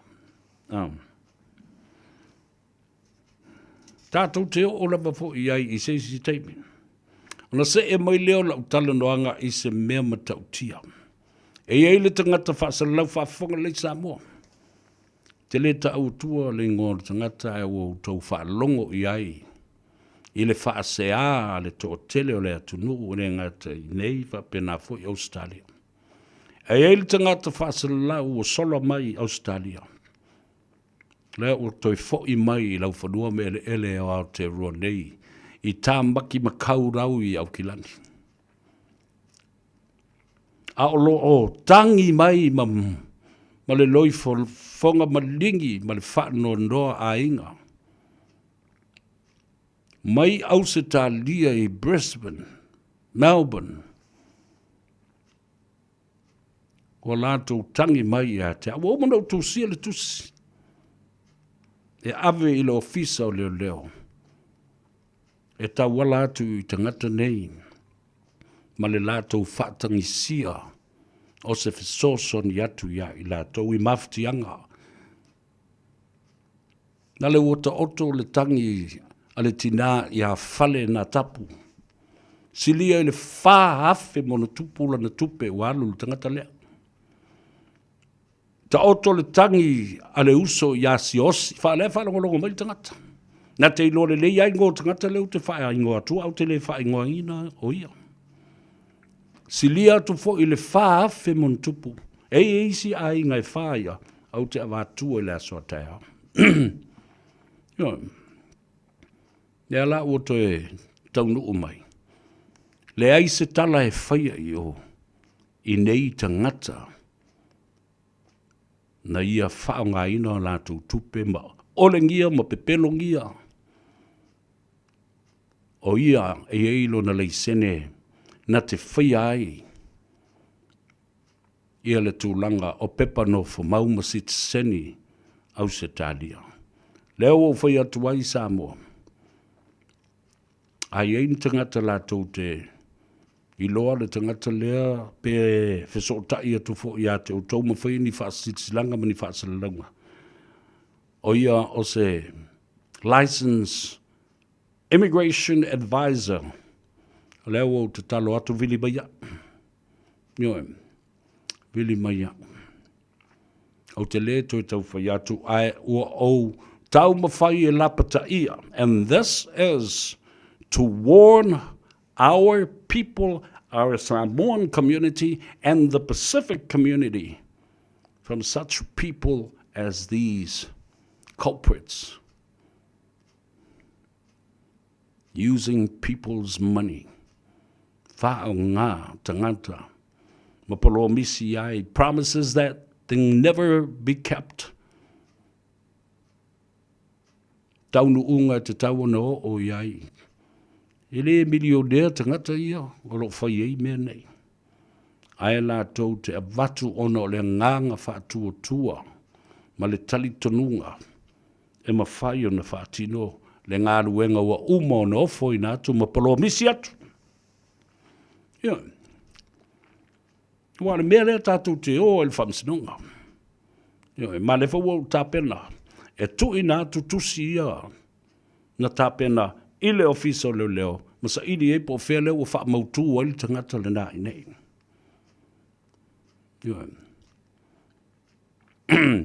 O se upu na te alu e tau mawhaini lo ia mani me whaasangasanga mai ali a tau sa whea.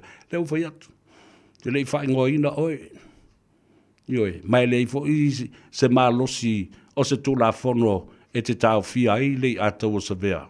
I lona malosi anga, i lona ai a te tau, male mana malama, mamoli mau ia, mali siti ia o au mai e tangata i a te au. E whai ia u mo la tau sui i lumo al whaamsinonga.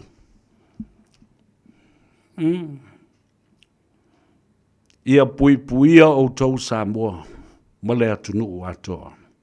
The Pacific community and the Samoan community, especially our Samoan people, should be warned and should stay away from this culprit.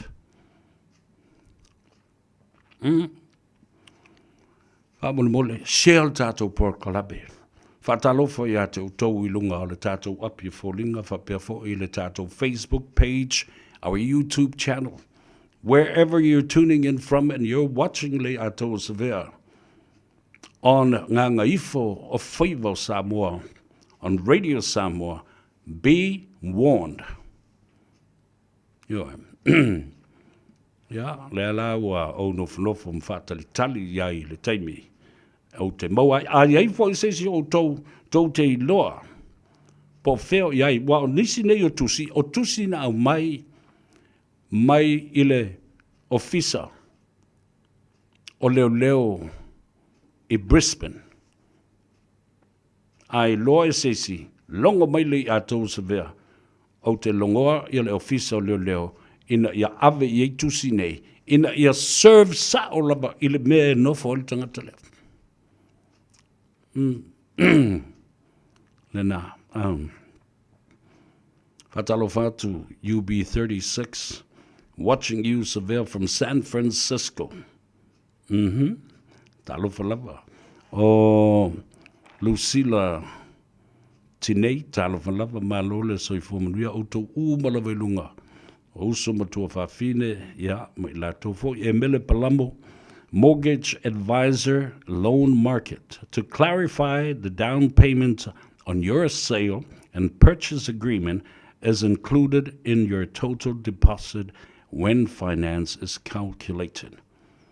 Yoe, mana ia le na, tangola ia lea, e vili ia le wharetua, ia e mele palambo. Olu fitu, valu tolu fitu, valu fa malu o. Whaman malama atiri ia te oe, ia le vaenga o loma na onga. Whai se pre-approved loan, le paketi, ia, ma whapena loa o no lua tala noa, ma whiutanga I maanga ia, tu le whale tupe ioane e tau ala whai, ai ma nei alo wale au telefoni na whaman malama atiri atu. O le tō tele o tātou tangata, o le tunu, e tele tupe. La fui e nā tia lava, ia ma teu ese a se leni ana I ta mamtina mātua o lewa na mālolo retire. A olo o mafo faupo o fea se me e investi ai I ia se leni more manui o whanau. E tasi al langono o le tele o mātua mālolo retire. O le whaatau o se whale. A family home me mapu uma mai iai, ma tapu vai tasi mai iai mea ale la whanau, ma whanau o le la whanau. Le fau o whainga aluenga le tō tele o tamaiti.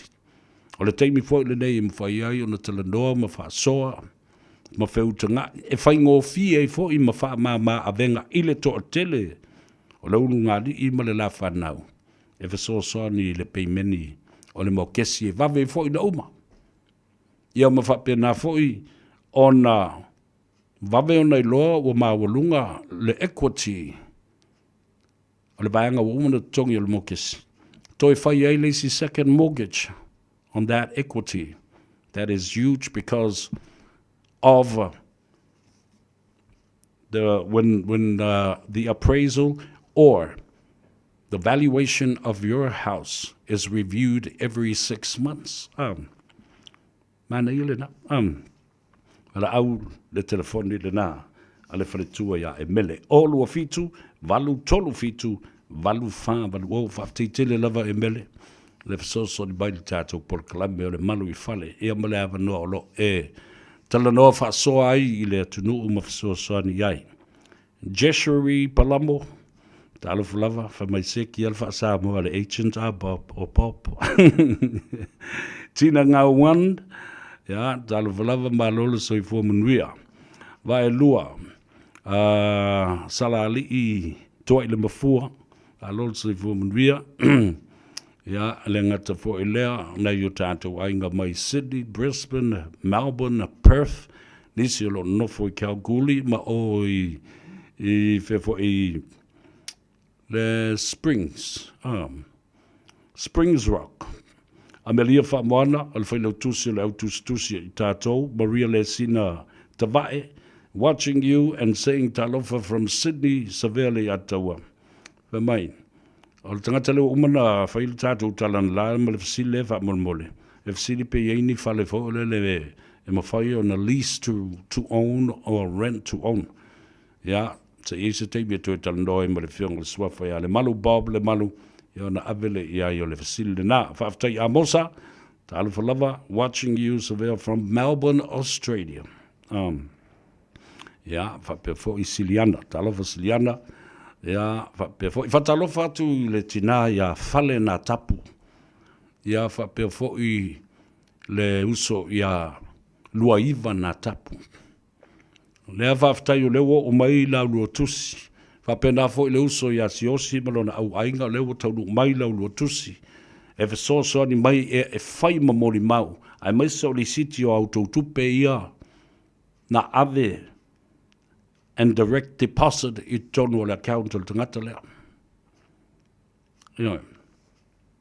So please, ladies and gentlemen, this episode is very important for your information to be warned. And I want you to share our program, like our program, subscribe to it so that you won't miss any episode, and also the times that I'll be touching on these issues of these people that have suffered in the hands of this person that has now left Australia and is in Auckland, New Zealand. Yo. Lena tu fala ele tato por Kalame. A wai ta wotele le lapata inga le tato atunu ina ia fasa winai mai I whainga le me ngau me le whainga le mafu fau I le whao ngā se seo tupe a tangata. Live on the tuli, ia ai whai lava le excuse ma le alofanga ma le pepelo la tau ia. Ma le toi tali atu I le wala au mai ma le su e ina e tangata. Ena,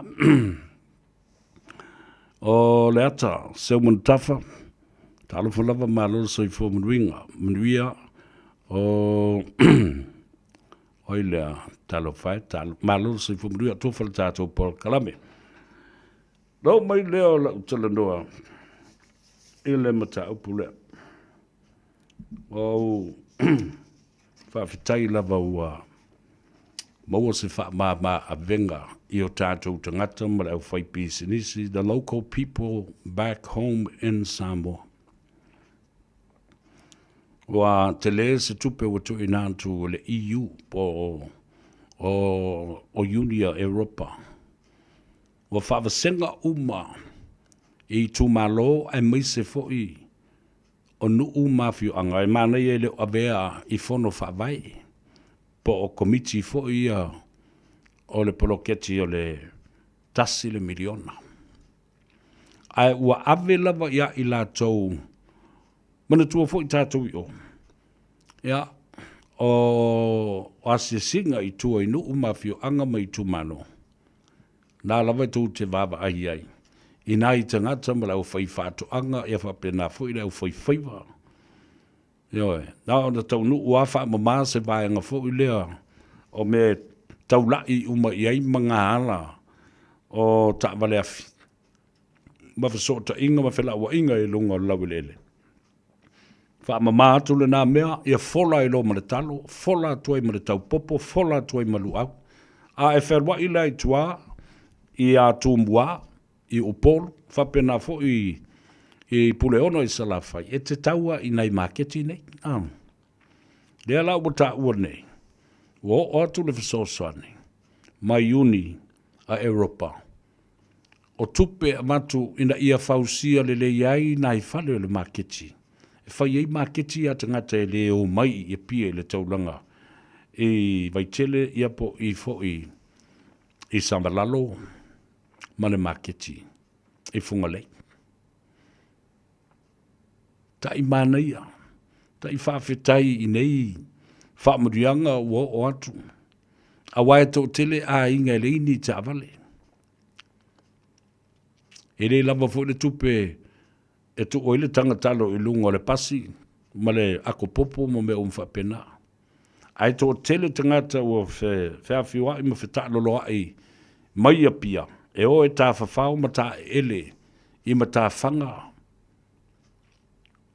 Ma tala whātai e le anga i atua lea i sa lua whata alu atu ai i piula o i lufi piula se i tau atu i whalea puna whale wha lalo maunga ma wha solo atu ai a se i o atu i lunga le mawha ta milo atu i tia vea ma wha solo atu ai i lalo manu mau ma nā awhio anga uma i lei tū ale i pata tamo le tāmatangi te toi wha solo i whai o e te tau lava i marketi a o i nā foi e sili o na mātango fie le quality o tau mafa, o talo, o whai ma mea. Toi tau ngō fie fo.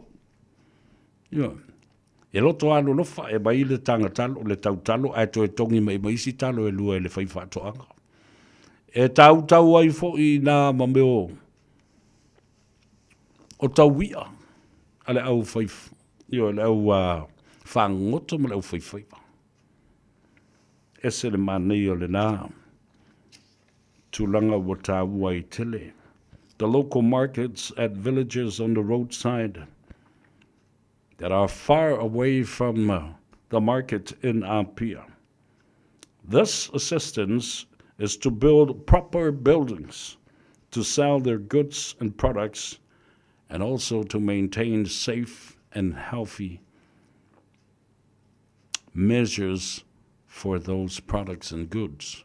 Food. Lena.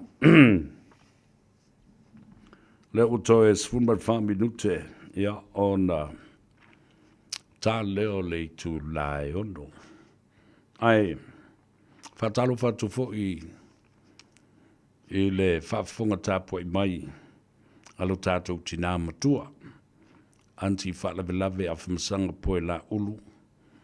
I nai kahuku I hawa I male to fine ya Yvonne Hokang mat mai tai Ash Yvonne ya ma siona foi to lua mo le latu ai talo fatu mama ole ma vai atu le aka mo isi utina ila mato fale mo tai Samoa ya fatalo fatu na va ftai fo I lau tapo inga ya ma fautuanga le lei na ia fai e ona whaatino le lei por kalame ma whaalawi loa I lea tunu umea e fia whaalongo I ai lea tunu ma mafau fau iai leo tau whaalonga tunei ana nawhina whaatua I fo I le palonta o le lafo I tutonu o le pale mene o Papua New Guinea I le whaatua tuaina fo I le pale mia o Papua New Guinea Aya, ta whea le lafu. Ta whea le lafu. E le langulango ina a toa le mauta. Ia le whaatea ina ma le ave esea. O le pale mia o Papua New Guinea. Ia wai. Wa makang whakai kai mai isi a kungu ui e a kako me i whai. A matana whai sa mua ma whale a onga ma me whakai kai mai i a isi a tunu ui. Rai whapea wa matana matua le whakia mukalasi a Samoa. E mea nai tā ua i te le. Ile mata upu lea.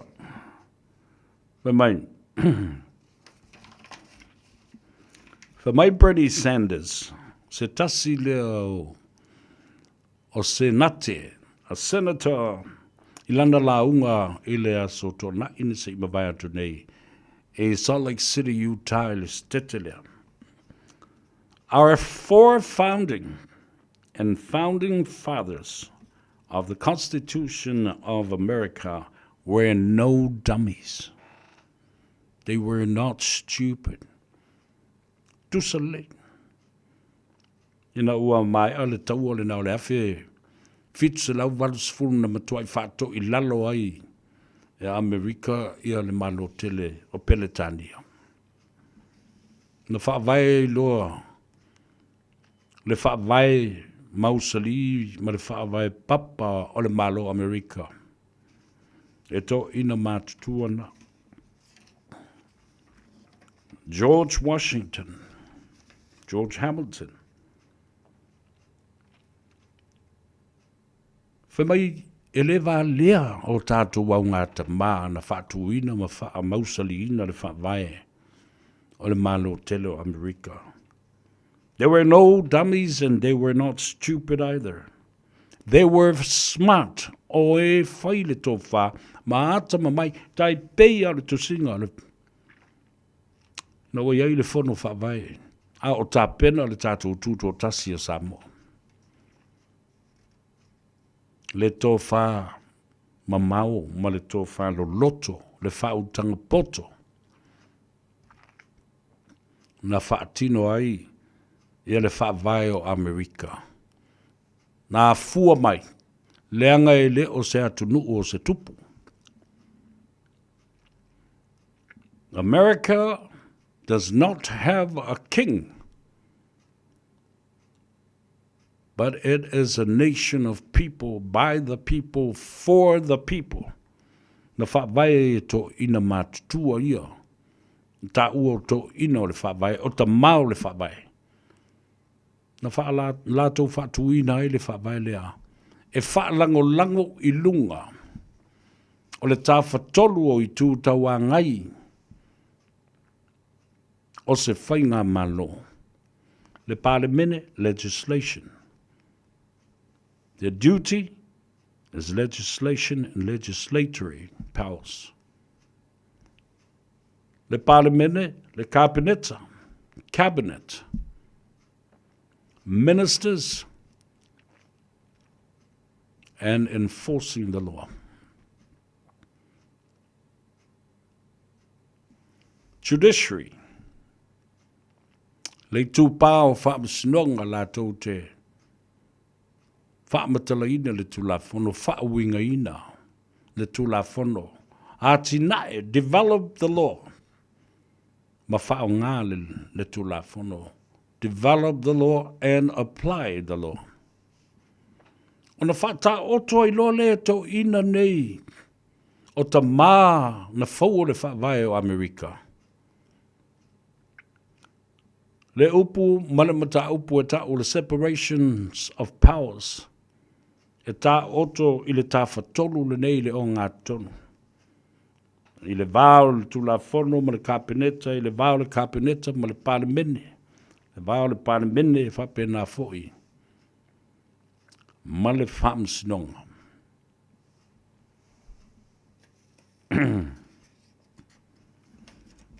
Bernie Sanders spoke at Salt Lake City, Utah, the headquarters of the Church of Jesus Christ of Latter-day Saints around the world, in the city of Salt Lake City. The Constitution of America built by the founding fathers of our nation. They were no dummies and they were not stupid either. They were very smart. Ata mamai o tō ina. They decided on a foundation based on the separation of powers. Le wha taotonga le wha vai. E wha vai I lunga. O le puipuinga. O matafi yoi. A lea vaenga o le tuanga I le malo. Ma lea vaenga. Separation of powers. Ina ia bautinonga. E le ai se tangata e tō tasi po se whalapa potonga po se ulu e tasi o vaenga nei e tōnu o le tāwhitolu. Nā te whaia tū la whono. Whaia foi le leo ina o le tū la whono. Mai a whaia foi ni whai unga. Ma lafo sala I ni whai unga. Nono winga. O ti ute ma matafa ioi o le tafa tolu lea ato, wa tu ulunga le ulu o le tangata e tōtasi. Whamasino leo pale mia. Ia te ia uma malusi anga ia. Whaile tu la fono, la fosala, wha o sala. Ta whewhe se lalulangi I tātou te ola I pana whapena le me tūlai mai a Samoa le toi titi a tātou. Toi titi a tātou PCI, lea lava o tātou PCI. Nāl PCI na. Se manu ana tātou le vave atu iai. O le avea o le fast food tau sanga le nā. O le paia inga, ma le nofo inga, ase tangata, mani tangata, e au na matau tua, matali tonu U lea tangata. Se manu, ua peise tali tā, ua si mā o le mawhai. Ona toe whaoa pe toe lui ina e seisi au lo kapi. Ua mamaua. Awa le melna lena tu tātou te o iai. O tangata e pule au le pale mene toi pule au I le whamsinonga toi pule au I le kāpeneta e pule atu ma whaatonu le au le malo ua pule whaau ua pule sopoloa ia Samoa atua e te mana ola se mea whapena e te toi mana o se mea whapena e lea yo le tali le na Ia, mawhauwhaula ia I tangata. O lo tūlai mai nei, ma le alofa ia Samoa. E ui ina ua vale whangatia. I mea lea. Ai tō taulo mawhauwhau ia I le whaatala no ina. O le tamale o li moni lunga le. O le porkalame fo le lea kinta kārena. O le aonga whatiktai ia tule epo. Leo le pi inga, le whale o pi inga masatan. Ei tala le tangata. Mai, Samoa, o se tasi le nei o ana vatau ma manu lau ti le tātou vaenga whai. Sa tātou te talo ai, I le atua, ina ia matua I malepe le I uma le lātou paia inga. Ia malepe le fast. Ia malepe le fast. Ala leo o taunu, leo male pelepe. Ioi. Leo o taunu u le tātou moe mitinga. Ua male pelepe. Ia. Leo o taunu. Ia whaari maila, ia leo le fia le pati.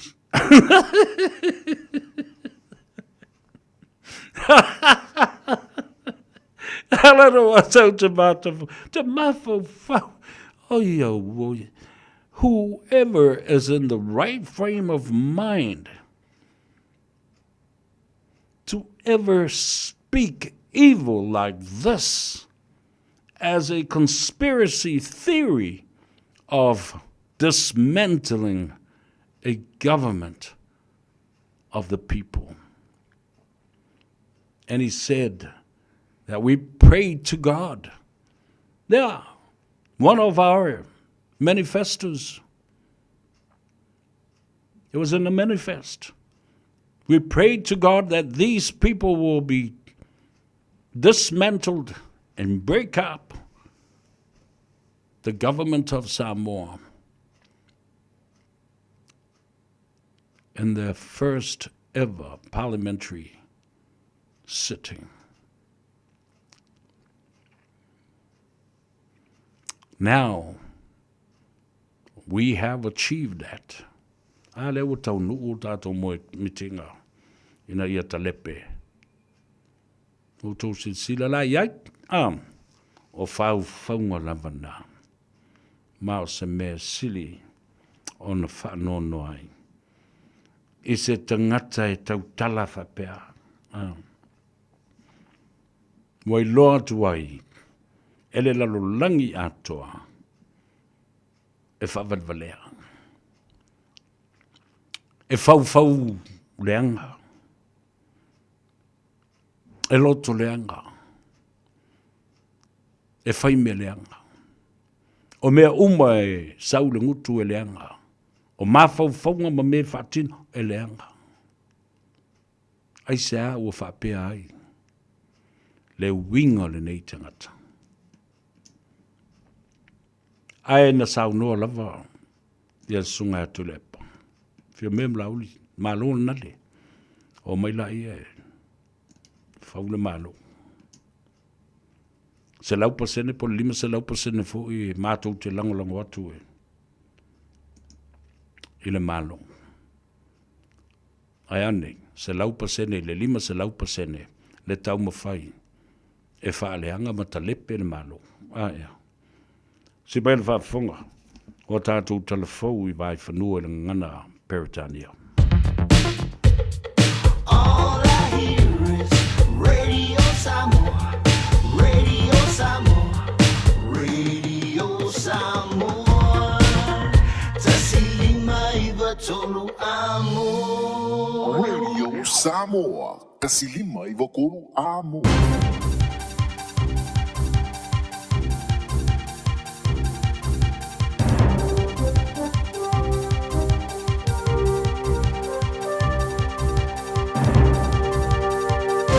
In this update, the Finance Minister says she's satisfied with the balance struck over Reserve Bank funding.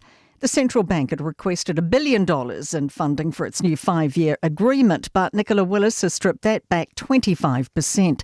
Willis says Treasury was clear it wouldn't be comfortable dropping below $720 million, and the Reserve Bank felt it could curtail its work. I want to look everyone in the eye in New Zealand and in our international markets and say the Reserve Bank is getting enough funding to do its statutory functions well.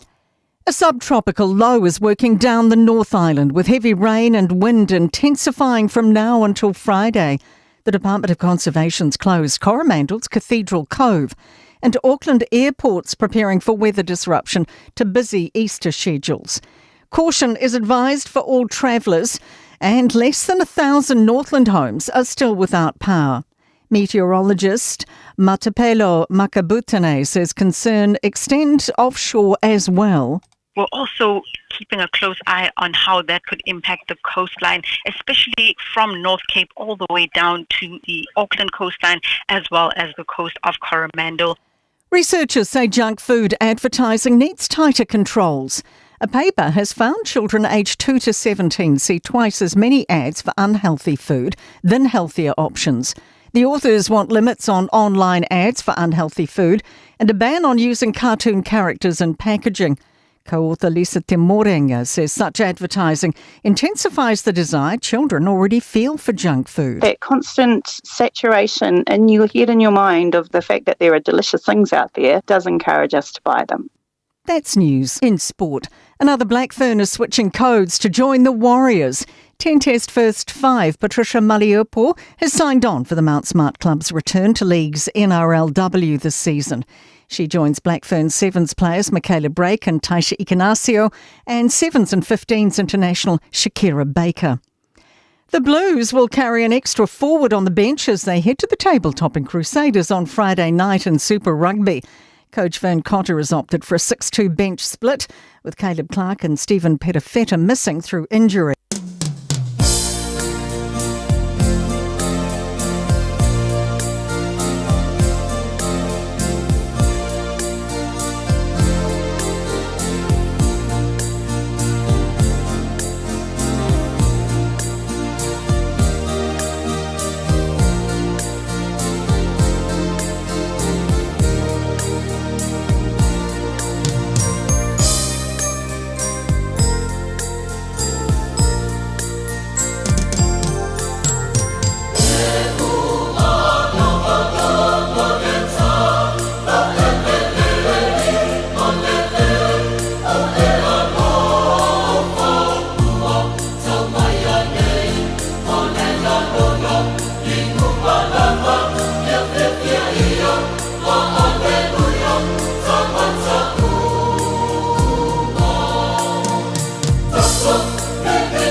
o toi whamanuianga e ui na tele o tato angasala o tala pele whai te toa o le ola tanga.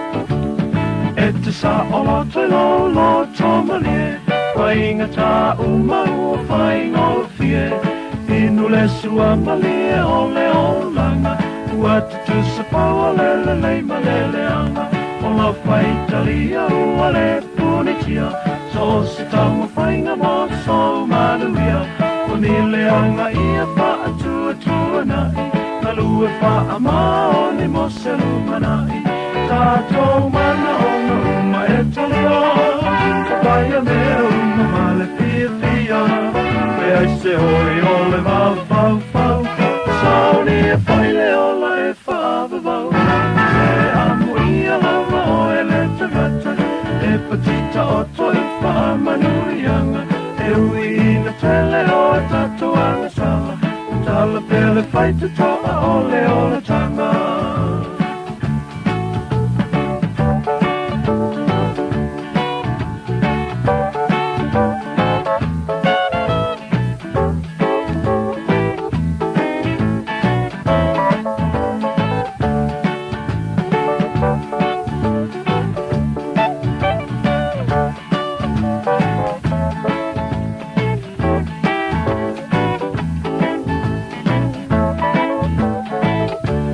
Tato mana ona una e talio Sa whaia mea uma male pia pia E ai se hoi o le mau whau whau Sauri e whaile o la e whaava vau E amu ia lava o e le tangata E patita o toi whaamanuianga E ui ina tele o tato angasala O tala pele whaita toa o le ola tanga Ale nā whawhiawhianga sui fi loi o le whiawhi ina ua ngā Gagaifo Faiva o le atunu, whabalo le ngā lue mo le tau atai. Ia mai se fo o le lava papale i tiute ma ngā luenga sao tau whea ngai ma ngā pātia i le nei aso o le talo le a tau sa vea tate o e momori o le tau whale. Ina ia e saunga le mu whaifo i ma le tala i te atai. Ia ma le tau le pese ia e ala i o whonga i lunga le ala tele. O le ua la foia ia le pongi sāra lau ele ele. Ia, tō telefoi nisi ua vai vai, la ngona le vai vai ngā ruenga sa whenga iai. Ia ua te tautuli mo e lunga le ala tele, e whaalongolongo mai pēr. Ka ki hoa e momori o i le whai kōra kou whale. A rai ke marosi ma maua lau aka ma e aka Ile saunoanga le tamalo Bernie Sanders, one of Democrats' hero in terms of skills, political will for many years in the House, in the White House. The statement, criticism is an essential part of democracy. O whaitionga lo avatu. O meo ta'u critical criticisms and constructive criticism o fautuanga e au ngāina i a mawhaiona.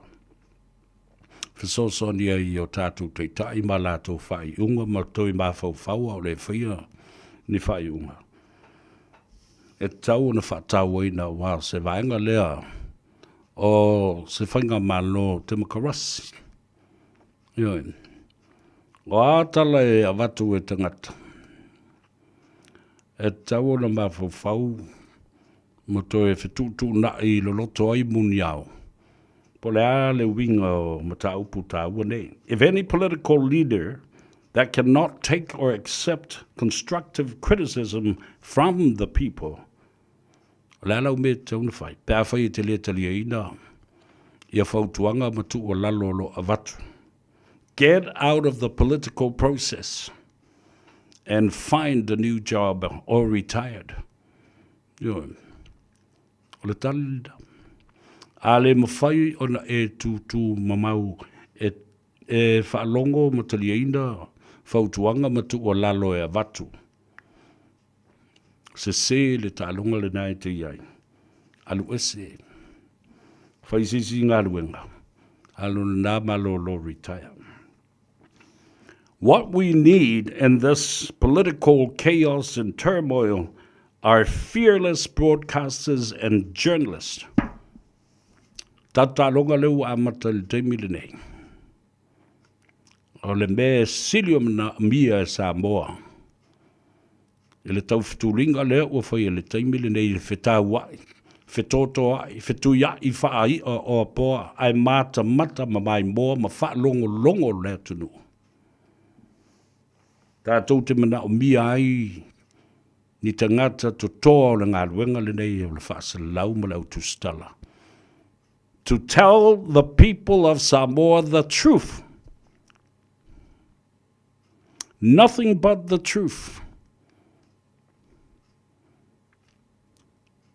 Tātou te tala noa i le tula whono ma le wha maoni ma le to toa o tātou loto e mo mori atu le savani. I a Samoa, ina ia manino ma malama lama le lei i mea ia le anga o lo tula mai. Aina whaia. O le whitaua inga a teitai na tātou filifilia e o i to tonu o le mauta whono ma le pale mene o Samoa. O te le toi tau tuua ia le anga ia paima la whai po le alawa male. O nai loa e tangata ia la tau mea le anga na whai. Wa male pelepe ai matala lau tasi whapea.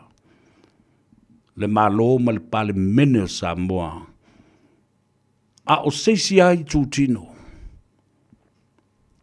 A o le i tūtino e fausia le tulafono. E pasia le tulafono, e teu wina le tulafono, e whaofi le tulafono. A leo o te lautasi, wa nofo, wa se i le tau filima. Alare mea whai e Samoa, vali arno, nofo, ma whaasavili le angi mai o le matangi. O le mautono. The uncertainty that has caused our people, our livelihood,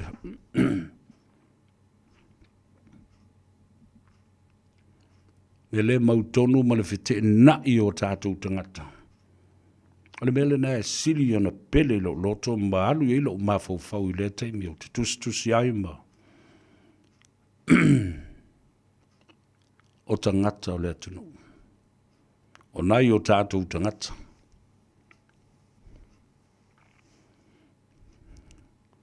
Awa o le tele o le mea moni ua tūlai mai. Tātou te manatu fo i wa ngā mea tupu wa langla ngā i fina ngalo le tunu. Wa tātou toi fo i ai awa o le tō tele o Samoa. Le i mana malama i nei mea le whawai. I le tala noa i ei disi. Ana le tūlai mai ale vevesi nei.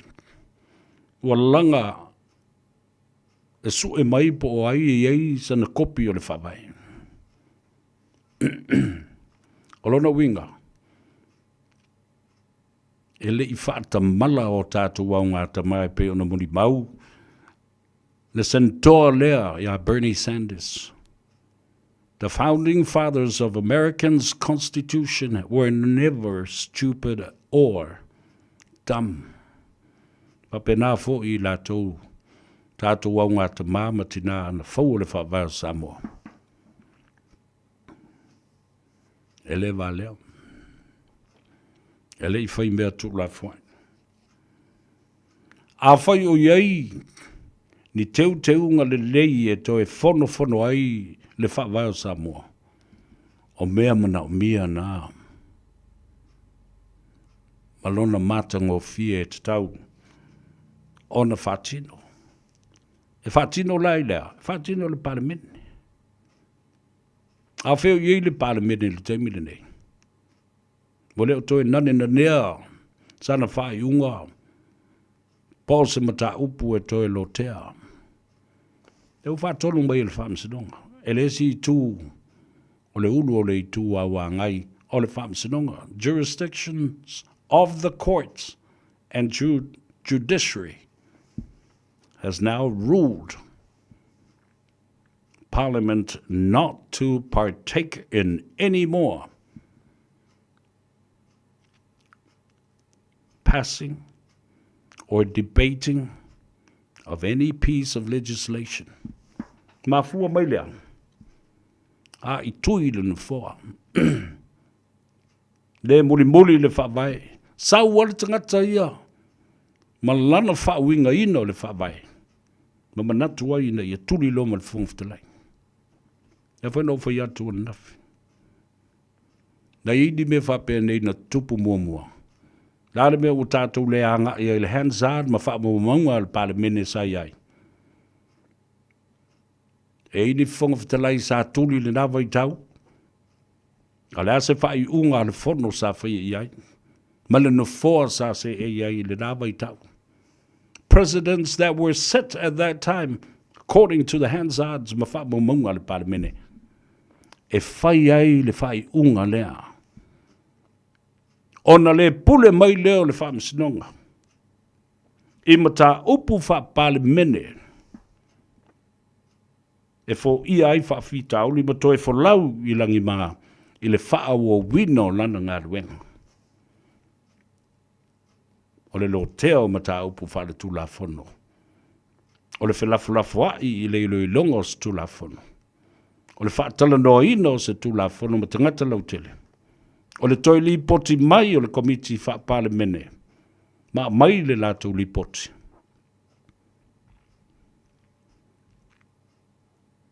Toi whela whai ma le whaitaunga mua. And follow due process until it is passed in its third reading and the royal assent on it by the head of states. Tā wole nā le mele. Lea o tātou nofo nei ma whaatalitali. Tā lusia o le vai asa fau le lo te aile ma tāupu. O whainga tā le whongwhitalai. A o te loa lava fo I le toa ma le toa le whongwhitalai. Langa I lua I tū ia wanga I atu. E o so whai le whongwhitalai. I whai o le tū o le malo. Na sau ai le whongwhitalai I tono le mauta. Te tai atu ai, le fionga le tumai tai pāre mia malana kabinet. A o lea fo I woso fa I atu e tu le epa, malana sui te tai, male I tū e a ngai le mano. O mea ia nā rau manatu e wha manatu pēr I ate oe. Le onga. O le mea ua tūla I mai I le pāre mene. And the Parliament of Samoa as a supreme power of making legislation and passing legislation is now crippled and handicapped. It has become stationary. Se I le tau filimba. Tu vai lua I tangata I le tau fiatas.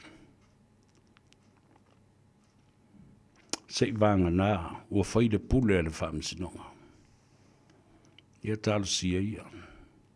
Ta ilo I lau whai tau. Ma lau malama. Ia I le tula whono wai o le taimele rei le aise. Au ta singa o iai le whawai. E whaate ai. Ai maise o le whaonga ina o le aiata tau. A le whonga whatelai. E whai ei lana pānota ina ia maua sei unga. Ia tau nuu I le lua mai tolu e pāsi ai le tula whono. Ma teu te wai le whawai. Ai ala tangata olona I tu malo I whasalea. Awa afo I a ngungu manoa le whongwhtelai. E le whaia sana pānota. Ma le teimi atoa o ona tiu te whaafonga whatelai o le mauta. E le pālota lava, o lona winga. ua le ai se leo lona i tu malo.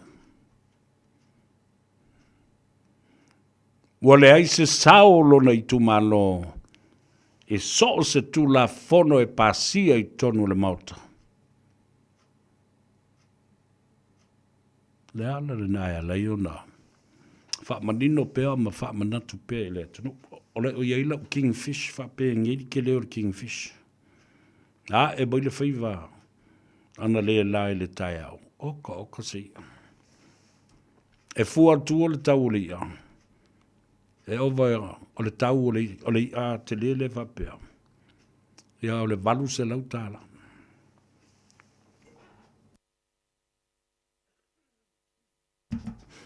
A e la se si o whaalongolongo me o fia whaiso na whaala velawe. E mga o mi e le kingfish leo. Sau e watu ma o e le lima se lau tala.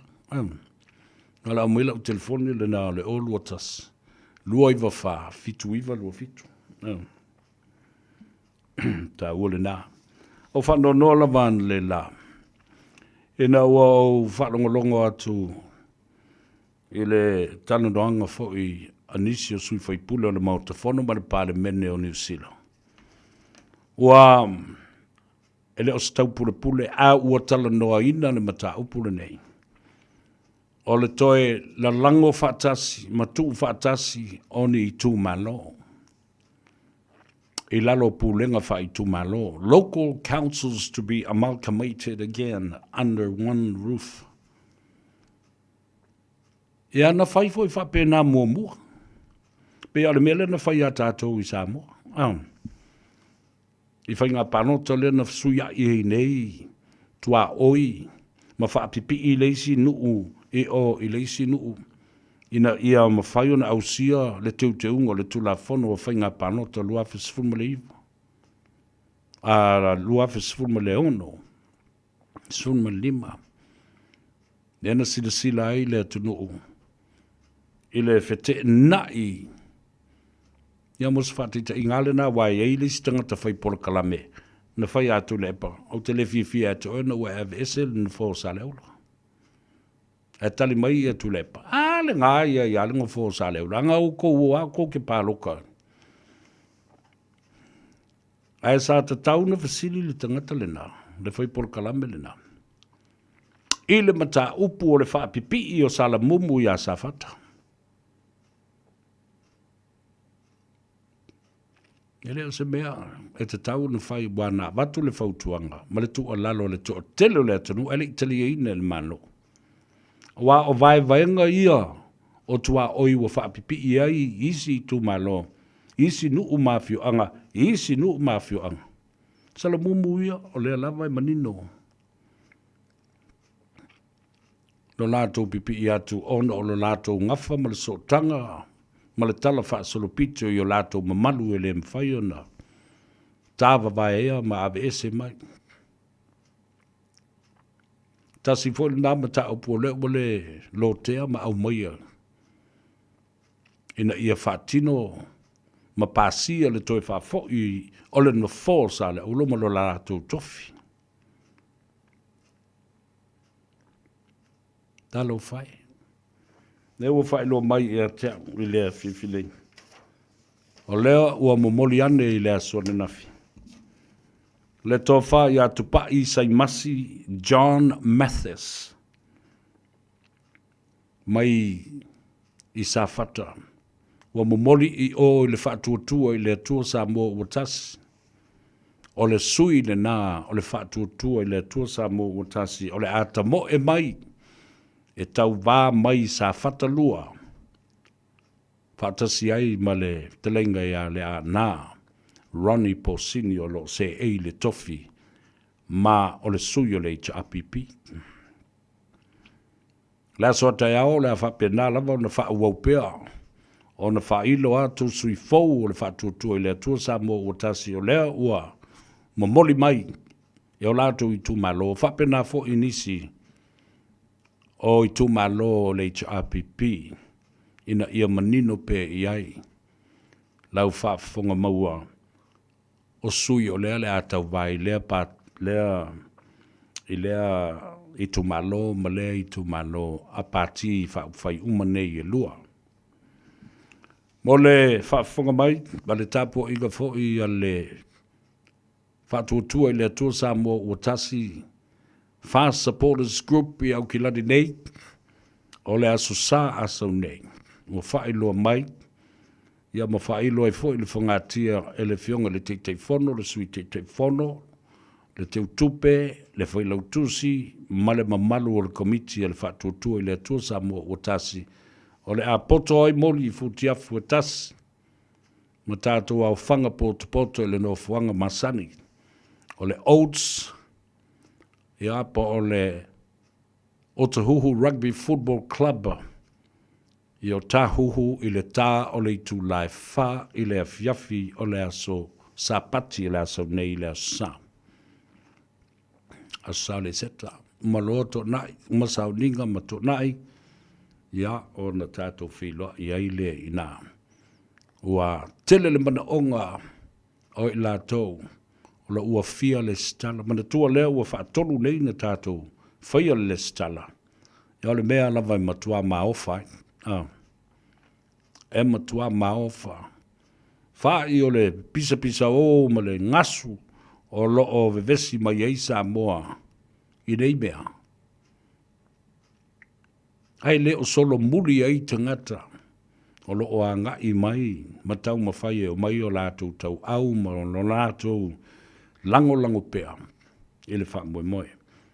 Mana tua mai lau luas fulta lau le stala I nei pea whai tele le stala mo New Zealand, ia, ma lau luas fulta lai te le stala ai mo le Fast Supporters Group I Samoa. O mai ia se vaenga po se tusi e mauti noa ai le tua tusi o lo e alalam papa au I au kilani nei. Ia whapena fōi ona o mai lo tusi whalau, ia po lo le sene fōi. E mwhai ona pu e ai le ata. Ia pe whai sesi o le vaenga le komiti e pu e lo watai o ma stoa e la tu telefoni. E mwhai ona send I Samoa. E whai mai e lau ID. Ia, ole tā uole nā. Koe whamanatu atu ai fo I tai au, ma whamanatu atu pēr. Se io wai lesto na I le tātou polo kalame. Ole tāno ava e te maua ai ia le sao. Whatitilanga le mo le towhai a lio.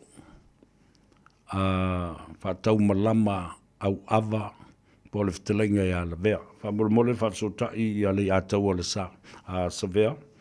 E le o lua tasi lua iwa wha fitu iwa lua fitu. O lua tasi lua iwa wha fitu iwa lua fitu. Ona o se mata upu tā wua. Mo lau fionga I le li o le tu. A ese si o whaalongolongo mai ai nā te maua marinei whasisilanga e te loa se mea ono iai ia. Po e nofo lata ane po o lua mafuta fo ima le talainga ia li o.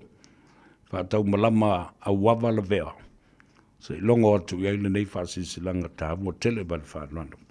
O lua tasi, lua iwa wha fitu iwa lua fitu. Se e mai, le a lava kako me whai, ka pe kako ke whiika, ma fia ma wha lili, I ma pālau wale, ma ma kousu ea ngisi e whai au, ukala, ma le kire kia ia, ai mai, I o le au ngā atoa le mea, ai sa vai a le ola, o e lo manosi, lele ye lo ma fu fa lele ye ma upu e sau lo ngutu vai mama mai e vai le ola ta ua ia ai le ola mo le toto maulu nga so ni ngase ole tau malulu io o le sela ia la pena fo ngase le fatu to e fa ata vale le lei ia le tafe o le toto io wala toto upa blood circulation, high blood pressure. I have so son tele. Ia la tau. Wa fa le tonu ia fatungao. Ia male to tongo le ate. Damage liver and kidneys. E hao ngā tele so son e vai mama mai ai le tele. Ota, ma mea o ona, poisons and toxins from your bloodstream that affects your liver and your kidneys as well. And that will help you indeed with your gout problems. Yo, tua so sonia e tua faanga o le ai ia so ongo po nai vil ngaru o I mai pe ole. O I ole fai ko or ka vale vo ka ole me fai kala. Ai so vai o le ola. A fe tonwa o le maunta o le saoli I atuala. Ia taupa utino mal feltua ia peka e le tātou maketi le nā. Tatala mai ai le valu tau sanga wa tuana I atu. A lo o alu lava, and it's still going strong with so many people that go there for their vai o le ola.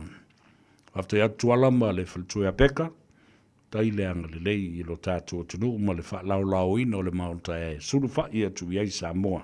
Sfultolu, Lappington Road, I nai o taro. Ia, se e mai I lesia tātou maketi lea, ma le whale lea o lo sulu ho I ai tangata I Monroe, Weymouth, Glendon, tātou wanga I atu le numera Lawsful ma le lua, Templeton Place, Glendon, Monroe.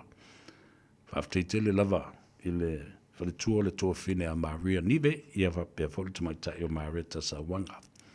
Whafteitele mo le ngā ruenga la. O lo tautua I nai o tātou tangata I nai a maua le malas. Taunu uma I leo ngā tutonunga le mua le mea le whai le sumpa ta mamtina mātua I aso umo le vai aso o ngā tutonu ngā le mu o le taulanga whatau I mangele, Tasi Market. Bawai le telo tau mawhawhoi ma o loa mai Samoa, aisa vai nā whapewhoi ma lau vai a voka. Au ngai ngase o le ngase o le mailaro wasa, o le tūpau o tamba, matane vai atu le whawhonga mai o le atunu. Ia ona taubalunga lo le, o le tātou whale o loa, le Grand Market, I nai le numero Tasi Triangle Road, I Massey, I Aukilani Sifo, le songa awa head, ma le whaletua, ma le au ainga atoa. Lo lātou tautua ina fo I Samoa, le nāwhale o loa te le. Mo le tātou vai mo le avoka, ia me se fo I o tau mafa mai Samoa. Ea. Ai mana o ala o ke luaku ka ke mili ala whau. Ma tā whata lofa, ma mana o te o atu, e watu le vai mo oe. Ia wala aule I atua sa vea, e le o lua tasi lua iwa wha, fitu iwa lua fitu. O lua tasi lua iwa wha, fitu iwa lua fitu. Whata iatu sa mo I lo tau wha ngai no le lei au o nanga whata wha. A o lo o tau wala mai ei le lofa ma le anga le lei o le atua. Ma mau ai lo tau soifua manuia. Ia wha pena fo I le lei a inga. Ia o le to mai wha ana mua le nā. E li lau mau e le tō tele. Tātou te o le whare mai malo tātou whaatuatuanga o tangata wa umana. A oa o ina I tūlanga o whaafo mai ma mea whapena. Ia e tātou te leilopo ala me palu ia la ko wala au ma mea whapena. Au tātou. O tātou o lau o la au. O fua o la au. O sua o la au. O a o la au.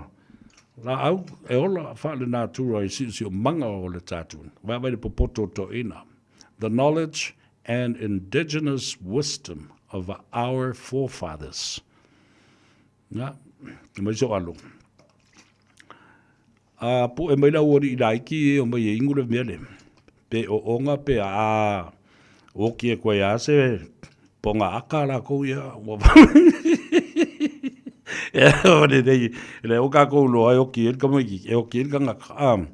A o kamaki o ka kou ai ngō la ua whanga ue le mori ai au. A o se kaka ese. A e re ai la, a e. Ia le nā, whatalo whātu. I le sunga le to ina. Fui awa tuioti ma le whaletua, ma le no whaalo, ma le aingali I nā I mangele.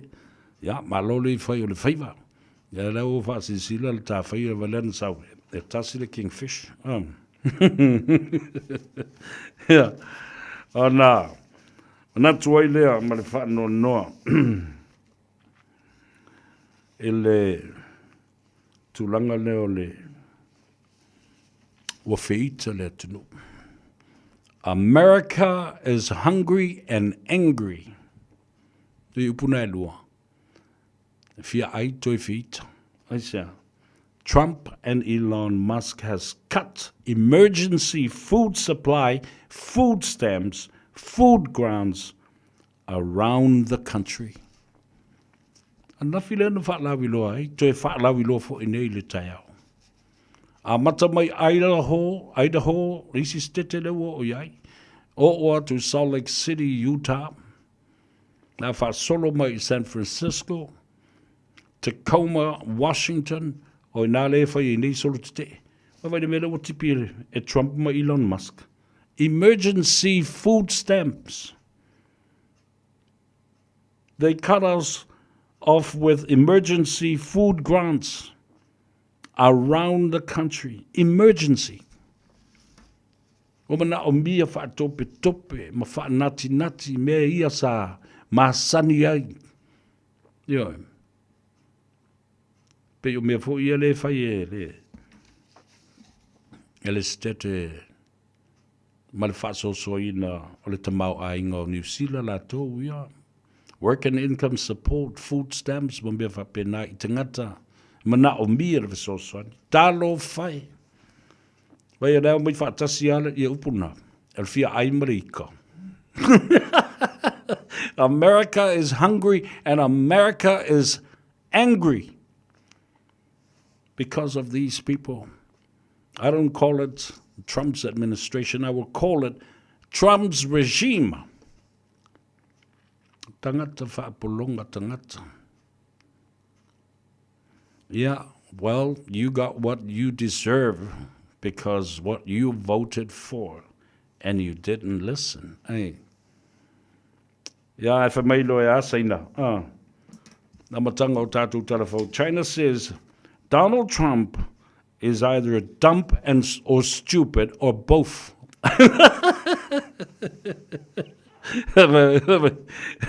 Ale valea ele angal mafufa. Ia toi whasos. Tala tangata ele tala sa veo tala saina. The Chinese says that Trump is either dumb or stupid, or rather both dumb and stupid at the same time. Ja, lo fa mai le tua vai lo tusa su tātou manuia, mo foi le ava no tātou te tali e ai, ia ma tātou whasoa fo I ina ma tātou puongonga, o lo a fi ai lo tātou atunu. Ia ao le tatalo lava lātou ia. Ina ia alofa mai le tua I o tātou te tai. Musuia fo I lātou e ni whai unga tala whea ngai e te tau na whai. Mahalo lofa baia I a Samoa malana tāpua inga. Nā ua whai lava le iwi o le tangata lātou ia. Ma wha au wau ai pēa wha pēna. Ai tātou te loa e leo tutusa ma le wha vai o le tātou malo. Ia ngā leile tua I nai o tātou te tai. I lato uma I tono al mautafono ma le palemene mai mongo te tele a wā le fio ngai. Au mamalu o le malo malana masiofo ia whapea foi sui o le fono a sui tofia. Te onga foi le te mai tai parembia ma le sui parembia. Ia mese foi le fonga te lai ma le mauta. Sui fono uma le mauta, le kapeneta. Le tu o le whaamsinonga, le whaamsinusili, whapea foi li te mai tai o le whaamsinonga, le pelestene, ma pelestene lango. Whaatonu ma whaamsino o le whaamsinonga whanua ma swafu. Pea foi le mamalu o le kapeneta. Ia le tapo inga ma le nofo te talo pea o sunga I whawhianga inga. Ma le au whainga aluenga te tofi le tua I le au ma le po. Ia ta ila fo le te talo o whaiwhi au. Pe tusa ma le te talo a ta māma tina mātutua. I le au fo I ma le po. Maso o se teime. Ia. Anga le atu le tua I malolonga. Le le I fiafi. Fea fo I fitalo loa I eile atunu u Iana fuafuanga alu mamau. Ia manisi fo I o le a lato whaatino ina le sifi po I so se ngā luenga. Ia malutia lo tau soifua. A afu le ia afo le tua o le lofa. Ma pui ai lo tau soifua ngalua tau tua ma le au au na. Ala whai whanunga le lei le aso atai au ina ua ngā ngae le la. ia malausu Samoa i ona tiute ma ona Faiva. O e se tasi o le a tau ave le ngā ruenga le nepo, e le whaua o le tautua a le si o foga o Samoa. Anga leile tua mousa no whingalo e whapena fo i ona lango malu ma ia maalia le whaafonga le atunu ai maua ai se vi inga le tua. Le atou sa vea le nei alo fatu mo uto umo lunga le tātou api e fōringa, tufa le tātou por kalame.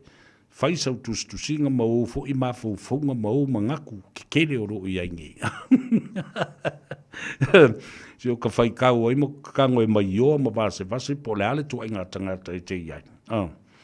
O tātou ai ngā ro tūmsa le lau i le ngāta o lo whaamuni mai lau whanua me ele o Samoa. Ia e me se fo le nei atunu ua ve mo tātou ai ngā lona lua. La tau i Australia, Hawaii, Amerika, le atu Europa, le atu Asia. Ma so se no fuanga ma tunu ma mau le lanulangi. Alo fatu le atou sa vea tātou whiloa i le aso atai. Au wha mangalo se leo le wauna au te tuua au tau. I le pese le a le oso ya Matsua waino ia whapea fo i ia le au wha ilina le sweet baby. Ia munwia tele le nei a fiafi. Le atau sa vea le nei wha soifu atu ma alofa mo oi. Well, that's it from me, ladies and gentlemen. Enjoyed your company and wishing you the very best and your safety on the road. Alofa toi fo i le uso ya taviu veu Rex taulango levai ia male afine i le tamaitai o la nuola i kalaestete soifua ma ia manuia.